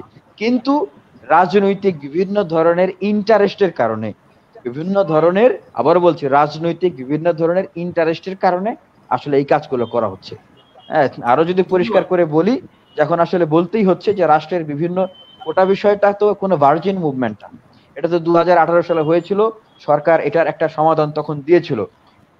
যদিও আমরা সেই সমাধানটাকে চূড়ান্ত সমাধান এখনো মনে করছি না, কিন্তু হঠাৎ করে এই সময় এসে কেন এই কোটা সংস্কারের এই পরিপত্রটাকে আবার অবৈধ ঘোষণা করতে হবে, এটাকে আবার শিক্ষার্থীদেরকে উস্কে মাঠে নামিয়ে দিতে হবে? আবার আগামীকালকে কিন্তু এই রিটের শুনানি হওয়ার কথা ছিল বৃহস্পতিবার, এবং কিছু শিক্ষার্থী আবেদন করেছেন 2 জন, তার প্রেক্ষিতে আগামীকালকে আবার দ্রুত এই রিটের শুনানি করা হচ্ছে। তার মানে কি, একদম ইন্টেনশনালি আসলে শিক্ষার্থীদেরকে উস্কে দেওয়া হয়েছে। কেন উস্কে দেওয়া হয়েছে? রাষ্ট্র এখন কি অবস্থায় আছে, রাষ্ট্রীয় বিভিন্ন অন্যায় দুর্নীতির বিষয়গুলো এখন মানুষের কাছে ভেসে উঠছে। যারা রাজনৈতিক সচেতন তারা এটি স্বাভাবিকভাবেই বুঝতে পারছেন যে এই বিষয়গুলো আসলে ধামাচাপা দেওয়ার একটা বিষয়। এবং অনেকেই বলছেন যে ছাত্ররা কি, আমরা কি তাহলে সরকারের পাতা ফাঁদে কি পা দিচ্ছি কিনা। এখন দেখেন, এটা এমন একটা ফাঁদ, এই ফাঁদে পা দিয়ে এই ফাঁদ অতিক্রম করেই আসলে আমাদেরকে আগাইতে হবে, কারণ ছাত্রদের এই আন্দোলন সফল করা ছাড়া অন্য কোনো উপায় নাই। এটা ডু আর ডাই ম্যাচ, নাহলে এটা ছাত্রদের মানে পেটে লাথি মারা হচ্ছে। এটা ছাত্রদের রুটি রুজির প্রশ্ন, তাদের জীবন জীবিকার প্রশ্ন, এবং তাদের যে জীবনে প্রতিষ্ঠিত হওয়ার সংগ্রাম, সেই সংগ্রামের প্রশ্ন। ধন্যবাদ। জি, ধন্যবাদ জানাচ্ছি। আমি অঙ্কন চাকমা ভাইয়ের কাছ থেকে সর্বশেষ চাই, আপনি যদি সংক্ষেপে 2 মিনিটের মধ্যে আপনার বক্তব্য শেষ করেন। আবারও ধন্যবাদ। যেটা ছিল, আমি প্রথমে একটু সংশোধন করে নিতে চাই, সেটা হচ্ছে আমি আমার বক্তব্যের সময় 2 বার মেহেদী ভাইয়ের কথা বলেছি, সম্ভবত কোটা সংস্কার আন্দোলনের সময়। আসলে সেটাই অনেকে ভুল বুঝতে পারে আমাদের এই এখানকার উপস্থিত মেহেদী ভাই কিনা, সেটা কোটা সংস্কার আন্দোলনে মেহেদী ভাই ছিলেন, এবং নুরু ভাইদের সাথে হচ্ছে অনেকবার চেষ্টা করেছি আমরা, সেটা আমাদের কথাগুলো বলার আর কি, সেটা অনেকবার মধুর ক্যান্টিনেও বসা হয়েছে আমাদের। এরকম যদি স্মরণ থাকে মোল্লা ভাইদের, তাহলে বুঝতে পারবেন। এই একটা বিষয়। দ্বিতীয়ত বিষয় হচ্ছে, দেখেন, এই যে একটা রাষ্ট্রটা আমরা কিভাবে চাই, এটার উপরে ডিপেন্ড করছে কিন্তু আগামী রাষ্ট্র আমরা কিভাবে চাচ্ছি। এই প্রেক্ষাপটে দেখবেন, শুধুমাত্র পার্বত্য চট্টগ্রামের যে শিক্ষা ব্যবস্থার এখানকার জনগোষ্ঠীকে মূল স্রোতধারা নিয়ে আসার জন্য ব্রিটিশ পিরিয়ডে 1938 সালে কিন্তু আলাদা শিক্ষা ব্যবস্থা পার্বত্য চট্টগ্রাম শিক্ষা কমিশন একটা ছিল, এবং সেটা 1964-তে গিয়ে যে কে পাওয়ারের নেতৃত্বে সেটা আরো হয়, কিন্তু সে পরবর্তী আপনার পাকিস্তান পিরিয়ডে যখন যায়, তখন হচ্ছে আপনার সেটা আলটিমেটলি সেটা বন্ধ হয়ে যায়। এবং আমরা সর্বশেষ আমার যে বক্তব্যটা সেটা বলতে চাই, আমরা যদি মুক্তিযুদ্ধের যে স্বপ্ন নিয়ে এখানকার দেশ স্বাধীন হয়েছে, সেই দেশের মধ্যে যে সাম্যের কথা বলছে হচ্ছে, সামাজিক ন্যায় বিচারের কথা বলা হচ্ছে, এই সামাজিক সাম্য ন্যায় বিচার যদি সঠিকভাবে দেখতে চাই এবং আমরা কোনো পিছিয়ে পড়া জনগোষ্ঠীকে পিছিয়ে রেখে হচ্ছে আমরা আগামী দিনে যে বাংলাদেশ, এই বাংলাদেশকে আসলে এগিয়ে নিতে পারবো না।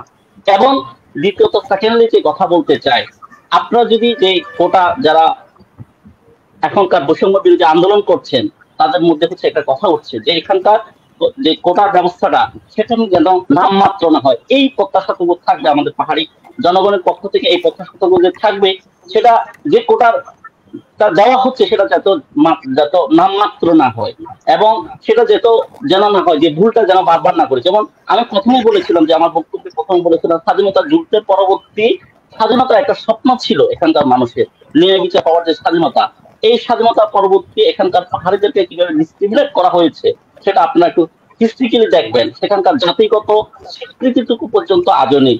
আমরাও হচ্ছে এখানকার আমাদের মেধা প্রতিফলন দেখাতে চাই, সেটা হবে কিভাবে? সেখানকার মেধা প্রতিফলন যদি পার্বত্য চট্টগ্রামের একটা সুস্থ রাজনৈতিক পরিবেশ ধারা বজায় থাকে। আমি আমার সংক্ষিপ্ত একটা কথা বলতে চাই, সেটা হচ্ছে আপনারা খেয়াল করবেন 2009 সালে, হ্যাঁ 2009 সালে হচ্ছে সাজেক অঞ্চলে হচ্ছে একটা দাঙ্গা হয় 2010 সালে, তখন হচ্ছে আমি ইন্টার এসএসসি পরীক্ষার্থী, হ্যাঁ তখনকার সময় কিন্তু কলেজে যেটা আমার একটা আতঙ্কের মধ্যে যেতে হয়েছে, পাহাড়ি বাঙালি একটা সংঘর্ষ হয়, হ্যাঁ সেখানকার পড়াশোনা করতে আমার হচ্ছে নানা সংকটের মধ্যে থেকে হচ্ছে আমাকে উত্তরণ ঘটাতে হয়েছে, সেখানে আমার আর একটা সংকট সেখানে। এই জন্য বলছি এখনকার সময়ের জন্য হচ্ছে বাস্তবতা রাজনৈতিক প্রেক্ষাপটকে যদি সুস্থ ধারায় নেওয়া যায়, সুস্থ সঠিকভাবে ধারায় নেওয়া যায়, তাহলে আমরা আমাদের যে মেধা প্রতিফলন সেটাও আমরা প্রকাশ করতে চাই। এবং এই পর্যায়ে এসে আমরা এখানকার যদি 21 শতকের যে চ্যালেঞ্জ, এই চ্যালেঞ্জের যে আমরা বলছি এবারে যে ছাত্র নেতৃত্ব অনেক আশার কথা বলেছে এবং আমরা এই প্রত্যাশা থাকবে যে আগামী বাংলাদেশকে যে বৈষম্যহীন বাংলাদেশ আমরা দেখতে চাই, এদের কাছে আমরা প্রত্যাশা যাতে যে কোটার ব্যবস্থাটার কথা বলছেন আপনারা সেটা যাতে নামমাত্র না হয়, এইটুকু আশা রাখছি আমরা। ধন্যবাদ, এই বলে শেষ করছি এবং আমি আপাতত একটু ছেড়ে দিচ্ছি আপনাদেরকে। এই ধন্যবাদ। জি অঙ্কন ভাই আপনাকে ধন্যবাদ জানাচ্ছি। মেহেদী হাসান ভাই একটা প্রশ্নের উত্তর দিতে চেয়েছিলেন ইয়ামিন ভাইয়ের, জাস্ট প্রশ্নের উত্তরটাই যদি 30 সেকেন্ডে আপনি বলেন আমাদের হাতে একেবারে। হ্যাঁ ওই যে বিষয়টা হচ্ছে আমি খুব হ্যাঁ ঘটনা হচ্ছে কি আমাদের অনেকের যে স্বচ্ছ ধারণাটা দরকার সেটা হচ্ছে যে মুক্তিযোদ্ধাদের কোটাটা কিন্তু রেওয়ার্ড হিসাবে, এটা অনেকে আমাদের সংবিধানের অনেক জায়গা আছে, এটা নিয়ে আপনারা একটু চর্চা করেন, বুঝতে পারেন যে কেন তাদেরকে দেয়া হয়েছে, এই বিষয়টা যারা যা দরকার। আরেকটা বিষয় হচ্ছে যে কোটা দিয়েছে, কোটা বিষয়টা হচ্ছে কি রাষ্ট্রের সকল স্তরের সকল অঞ্চলের লোককে সমানভাবে উঠায় নিয়ে আজকে আমাদের যে পাহাড়ি যে ছাত্র ভাইটা যে বললেন, কারণ যদি এই সিস্টেমটা না থাকতো তাহলে ঢাকা বা বিভিন্ন শহর এলাকায় যারা থাকে তাদের লেখাপড়ার সুযোগ, তাদের জীবন জীবিকা আর অন্য এলাকার এক না। অনেকে গ্রামে আছে, রিক্সা চালায়, খেতে কাজ করে, তারপরে গ্রাজুয়েশন করছে, সেও পরীক্ষা দেয়। স্বাভাবিকভাবে ঢাকার জীবনযাপন শহরের জীবনযাপন এক না। তো এই জন্য সবাইকে রাষ্ট্র পরিচালনা সরকারের সাথে যুক্ত করে সমানভাবে সুযোগ দেওয়ার জন্য আসলে ব্যবস্থা।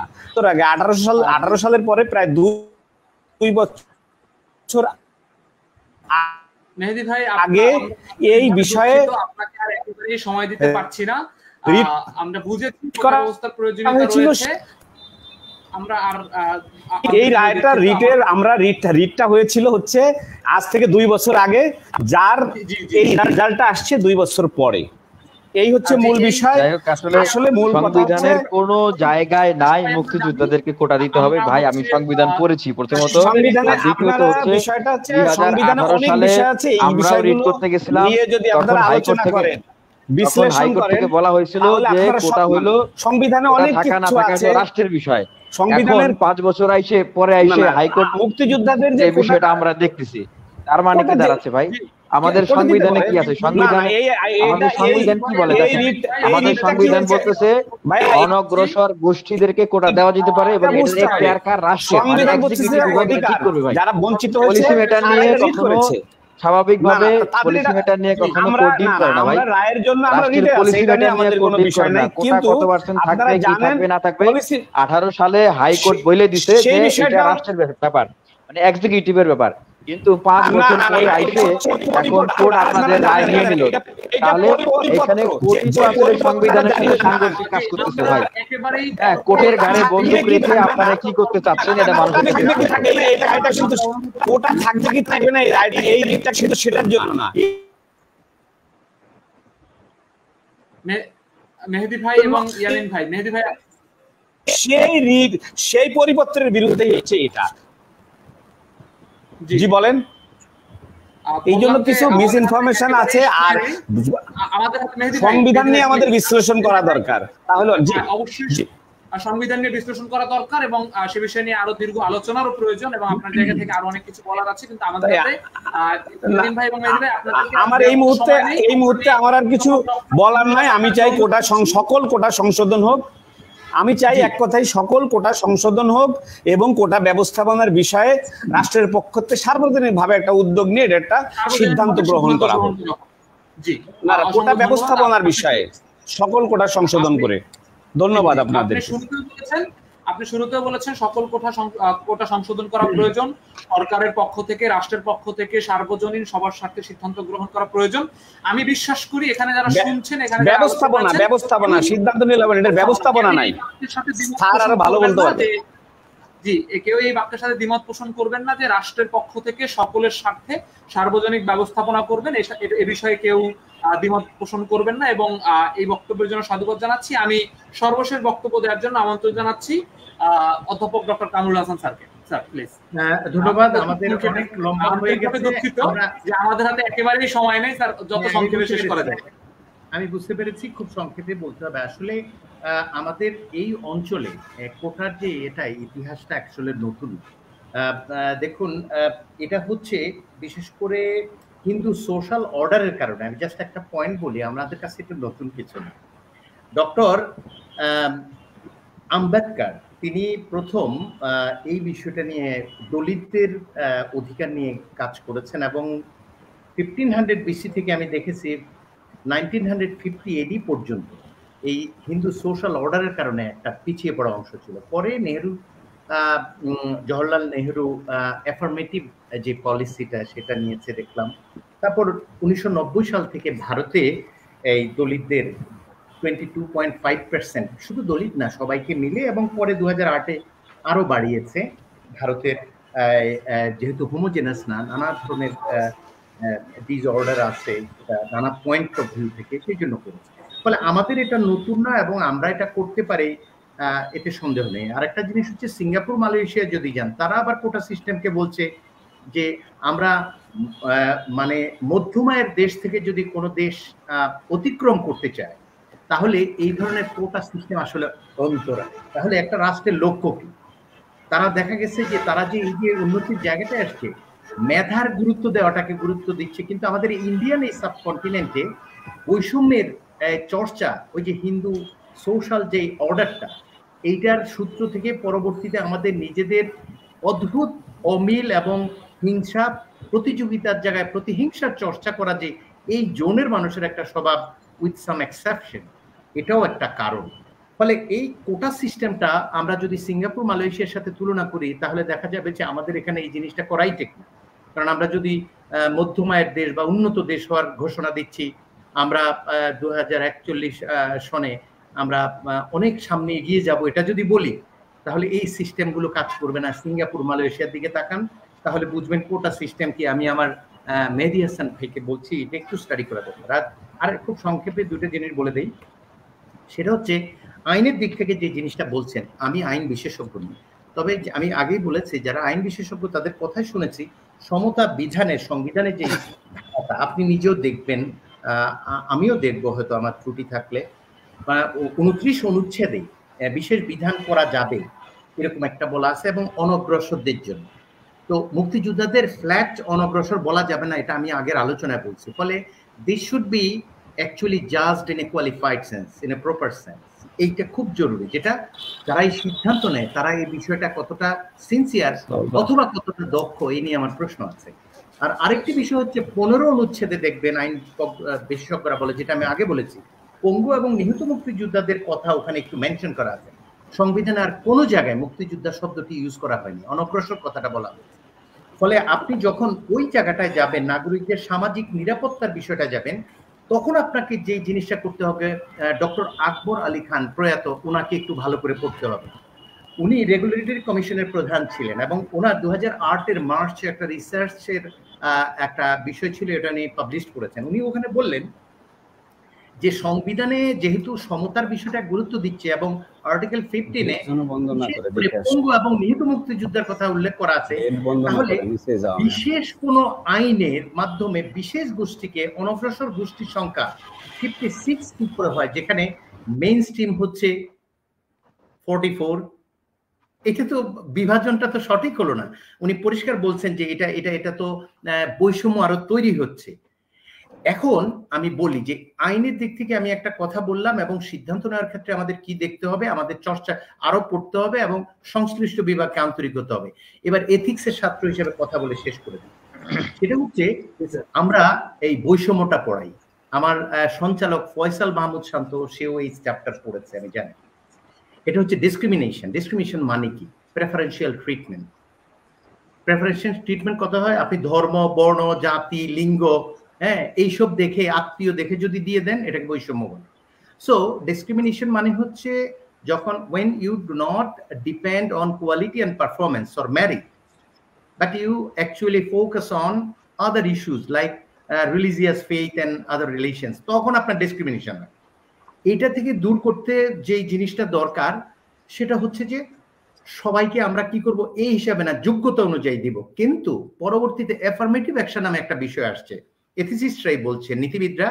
অ্যাফার্মেটিভ অ্যাকশন, অ্যাফার্মেটিভ অ্যাকশনে কি করতে হয়? অ্যাফার্মেটিভ অ্যাকশনে কতগুলো পলিসি থাকে, দেখবেন অনেক জায়গায় এই বিষয়টা ব্যাখ্যা আছে। আমি আপনাদের লম্বা হয়ে যাবে, শুধু কুইক বলে দেই। যেমন রিক্রুটমেন্ট পলিসির কিছু বিষয় আছে, ফেয়ার জব ক্রাইটেরিয়া আছে, training programme for discriminated minorities, এই বিষয়গুলো আছে, প্রমোশন টু সিনিয়র পজিশন। এই জায়গাগুলো হচ্ছে আপনার অ্যাফার্মেটিভ অ্যাকশনের জায়গা। আপনি এই জায়গাগুলো খেয়াল করলে তাহলে যারা পিছিয়ে আছে বা যারা অংশগ্রহণ করতে পারছে না, অথবা কোটায় আসার পরও পারফর্ম করতে পারছে না, সেবা দিতে পারছে না, তাদেরকে সাহায্য করে উপযুক্ত করে তোলা। তাদেরকে অংশগ্রহণ করাবেন কিন্তু উপযুক্ত করবেন না, তাহলে তো আপনার লস হবে। এটাকে অ্যাফার্মেটিভ অ্যাকশন বলে। কিন্তু অ্যাফার্মেটিভ অ্যাকশনের নামে যদি আপনি একটা বিশেষ অংশকে সুবিধা দেন এবং সেটার সংখ্যা যদি মানে অর্ধেকেরও বেশি হয়, আকবর আলী খানের সাথে এথিসিস্টদের এই জায়গায় সম্পর্ক আছে। কেমন? আপনি দেখেন, ধরেন 10টা পদ আছে কোনো জায়গায়, আমি মেহেদী ভাইকে একটু বলতে চাই। এখন ধরুন 56% যদি কোটা হয়, আপনি একটু খেয়াল করেন, তাহলে কয়জন নিয়োগ পাবে? হচ্ছে কোটায় নানা বিবেচনায়, সেটা আপনি মুক্তিযোদ্ধা বলুন, নারী বলুন, জেলা বলুন, তারপরে জাতি, ক্ষুদ্র নিগোষ্ঠী বলুন, অথবা প্রতিবন্ধী বলুন, 5+ হবে। আচ্ছা ধরলাম 5 জন, তাহলে মেধার ভিত্তিতে ধরুন 100 জন পরীক্ষা দিল, সেখানে মেধার ভিত্তিতে 95 জন বাদ হয়ে গেল, 5 জন আসলো। আর এখানে 6 জন পরীক্ষা দিল, ধরা যাক তর্কের খাতিরে, তাহলে 5 জনকে আপনি নিলেন, তাহলে এখানে 95% আসছে, আর ওখানে কয়জন আসলো? সেই জন্য এথিসিস্টরা বলে যে ইস্যু অফ জাস্টিস একটা গুরুত্বপূর্ণ জিনিস এথিক্সে। তো তারা বলতেছে যখন আপনি এই কোটা সিস্টেম করবেন, এটাকে মানে রিভার্স ডিসক্রিমিনেশন বলে তারা, উল্টো বৈষম্য, যেটা বিন ইমেন বলতে চাচ্ছে। আমরা এথিক্সে অধ্যায় হিসাবে এগুলো পড়ি। তো রিভার্স ডিসক্রিমিনেশন, এখন রিভার্স ডিসক্রিমিনেশন কেন হচ্ছে, কেন এটার বিরোধিতা করছে? কারণ হচ্ছে এইটা যেই ডিসক্রিমিনেশনের যেই প্রিন্সিপালটাকে ভায়োলেট করছে, সেটার নাম হচ্ছে ডিস্ট্রিবিউটিভ জাস্টিস। ডিস্ট্রিবিউটিভ জাস্টিস মানে হচ্ছে যোগ্যতা 10 টাকা আছে, 10 জনকে 1 টাকা করে দিবেন, that's it, full stop. Distributive justice এটা। তবে ইকুয়ালিটি এবং ইকুইটি নামে দুটো কনসেপ্ট আছে। ইকুয়ালিটি ফর দি ইকুয়াল, যজন আছে, হ্যাঁ, এটা আপনি ইউজ করতে পারেন, এবং এই জন্যই কোটাটা আন্দোলনকারীরা যা বলছে যে জাস্টিফিকেশনের জায়গাটা কোনটা। ধরেন 10 জনের মধ্যে 8 জন নাস্তা খেয়ে আসছে, 2 জন বাকি আছে, এখন আমার 10 টাকা আছে, আমি যদি ডিস্ট্রিবিউটিভ জাস্টিস ফলো করি, তাহলে 1 টাকা করে দিলে যে 2 জন নাস্তা খেয়ে আসেনি, তারা এই টাকা দিয়ে কি চকলেট কিনেও খেতে পারবে না। ফলে আমার করা উচিত 10 টাকাকে যারা নাস্তা করে আসেনি 5 টাকা করে দেওয়া, সো দ্যাট ভবিষ্যতে যে কেউ অভুক্ত থাকবে, ব্রেকফাস্ট না করে আসবে, they will get the same treatment and money will be distributed accordingly. বলে ইকুয়ালিটি ফর দ্য ইকুয়ালস। এখন আপনার প্রশ্ন হচ্ছে যে এই ইকুয়ালিটি ফর দ্য ইকুয়ালস এর যে জায়গাটা, আকবর আলী খান যে কথাটা বলছে, বাংলাদেশের সংবিধানের সাথে যদি মিলিয়ে করতে চান, উনি বলছে যে 29 বলছে যে অবশ্যই আমাদের অনগ্রসর অংশের জন্য করা হবে। 15তে মুক্তিযুদ্ধের পঙ্গু নিহতের কথা বলা আছে, কিন্তু সংবিধানের মূল স্পিরিট হচ্ছে ইকুয়াল রাইটস। তো ইকুয়াল রাইটস এর এই ধারণাটা হচ্ছে আপনার universal declaration of human right, যেটা United নেশনের, which was ratified in the year 1948। এটা দেখবেন যে বিশাল একটা জিনিস। ফলে ডিস্ট্রিবিউটিভ জাস্টিসও বাদ দিয়ে দিছে এথিক্সের লোকরা, যে তা না হলে তো ওই দুইজনকে নাস্তার টাকা দেওয়া যাবে না। তাহলে কি ফলো করতে হবে? জাতিসংঘের এই যে universal declaration of human rights, সেটাকে সামনে রেখে যদি আমরা ইকুয়ালিটি এবং ইকুইটিকে ট্রিট করি, তাহলে হয়তো একটা সিদ্ধান্ত নেওয়া যাবে যেটা এথিক্যালি সাউন্ড হবে। এবং সেই জন্য বলা হচ্ছে যে আপনি আকবর আলী খানের, এই জন্য এই জায়গাটা আমি যেতে চাই, উনি বলছেন যে সংবিধানে যখন বলে অনগ্রসর অংশের জন্য বিশেষ আইন করতে হবে, তাহলে মেইন স্ট্রিমকে আপনি কি করে 44% দিচ্ছেন আর 56 দিয়ে দিচ্ছেন হচ্ছে কোটায় বা অনগ্রসর অংশে। ফলে এটা কোনো অবস্থাতেই বৈষম্য দূর না করে আরো বৈষম্য বাড়িয়েছে। এবং 60,000 ভুয়া মুক্তিযোদ্ধা এবং দলীয় বিবেচনায় নিয়োগ এবং দুর্নীতি, অন্যায়, অপশাসন, এগুলো তো দেখছি আমরা কি হচ্ছে। এই সময়ে এই বিষয়টা আরো এনশিওর হচ্ছে না। মেহেদী ভাইদের ন্যায্য পাওনা যারা দিবে, তারা ভুয়া মুক্তিযোদ্ধার সেজে সন্তানদের দিয়ে দিচ্ছে, অথবা এইরকম ফেক লোকদের দিয়ে দিচ্ছে। বেনজির আজিজরা তৈরি হবে কিংবা আপনার মতিউর তৈরি হচ্ছে, আপনি তো পাচ্ছেন না। ফলে আমরা আপনার সঙ্গে একমত। আমি এই জায়গাটায় বলছি যে আপনি যখন আনএথিক্যাল হবে কোনো একটা আইনের, যে আপনি বলছেন যে ঠিক আছে আপিল বিভাগ যা বলবে তাই মানব, আমি সকল শ্রদ্ধা এবং সম্মান রেখে এথিক্সের একজন গবেষক হিসেবে একটা কথা বলি। What is the basis of law? The basis of law is morality এবং কমন সেন্সের একটা কাণ্ডজ্ঞানের একটা উদাহরণ দেই। এক সময় স্লেভারি আইন ছিল না, দাসত্ব আইন। তখন মানুষ বাজারে গিয়ে সবজির পাশাপাশি দাস কিনে নিয়ে আসতো। এখন যদি আপনি বাজারে গিয়ে দাস কিনতে যান, আপনাকে ধরে পুলিশে দিবে, না হলে পাবনা পাঠিয়ে দিবে। কারণ আমাদের সোশ্যাল কনসায়েন্স, আন্ডারস্ট্যান্ডিং পরিবর্তন হয়েছে। আমরা সবাই সমান। We are not slave to others, nobody can be slave to others, right? মানুষ সমান। আপনি বড় চাকরি করেন, আমি ছোট চাকরি করি, কিন্তু কেউ কারো স্লেভ না। তাহলে কি দাঁড়ালো? স্লেভারি লটা আউটলড হয়ে গেল।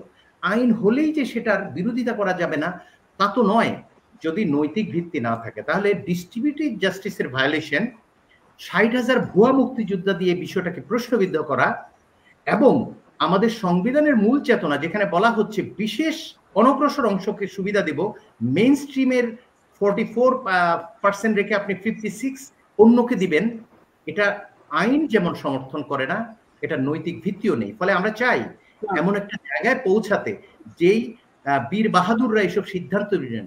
অনুরোধ করছি সংবিধান ভালো করে পড়ুন, অনুরোধ করছি দেশে চেষ্টা করুন, অনুরোধ করছি সেশন জট মুক্ত যে পরিস্থিতি আছে সেটাকে বিরাজমান রাখুন। না হলে মানুষ ভাববে দেশের ক্রান্তিকালে ভয়াবহ যে দুটি সংকট, অর্থাৎ আমরা সরকার বাহাদুররা এখন আমাদের প্রতিবেশী রাষ্ট্র ভারত, চীনের সঙ্গে অনেকগুলো অসম্ভব গুরুত্বপূর্ণ জায়গায় অর্থনৈতিক চরম দুরবস্থায় যে চুক্তিগুলো করছে, সেখানে আর্থিক নিরাপত্তার জন্য এমন কিছু চুক্তি করছে যেখানে আমাদের নিজেদের স্বার্থহানি হওয়ার সম্ভাবনা আছে, যেখানে বুদ্ধিজীবীরা, সাধারণ মানুষ, আমি এই জায়গাটাই শেষ করে দিচ্ছি, যেখানে বাইরের সবাই মিলে এই জায়গায় কনসেন্ট্রেট করার কথা। অনেক সমালোচক মনে করেন যে এই দুর্নীতি, এই যে বিভিন্ন ধরনের এমওইউ থেকে শুরু করে দেশের স্বার্থ, সার্বভৌমত্ব, আমাদের টিকে থাকবার যে মেধাবীদের লালন করার যে জায়গাটা, সেই জায়গাটায় হঠাৎ করে আঘাত করাতে সকলের কনসেন্ট্রেশন সন্তানদের উপর দিয়ে দেশের কল্যাণের বিরুদ্ধে কোনো ষড়যন্ত্র হচ্ছে কিনা কোনো সমালোচক এটা মনে করেন। সেই জন্য সরকার বাহাদুর এবং সংশ্লিষ্টদের অনুরোধ করব, আমাদের বাচ্চাদেরকে ক্লাসে ফিরিয়ে দিন। শিক্ষকদের এই দাবি পূরণ করার পাশাপাশি এটা করুন যাতে তারা ক্লাসে আসলে ক্লাসরুম শিক্ষক শূন্য না থাকে, কারণ তারা না আসলে তো ক্লাস আসলে চালু হচ্ছে না। এই হচ্ছে মুক্তিযোদ্ধাদের সম্পৃক্ত দিতে হবে, আমি সেটাই বলছি আসলে। ধন্যবাদ। সকল আলোচকদেরকে ধন্যবাদ জানাচ্ছি এবং সম্মানিত স্যারকে ধন্যবাদ জানাচ্ছি। এই পর্যায়ে আমাদের আলোচনাটি এখানে শেষ করছি। পরবর্তীতে পুনর্পাঠের কোন আলোচনা শুনতে চান নিশ্চয়ই কমেন্টে জানাবেন এবং কোন বক্তার আলোচনা আপনাদের ভালো লেগেছে সে বিষয়টি জানাবেন। ধন্যবাদ।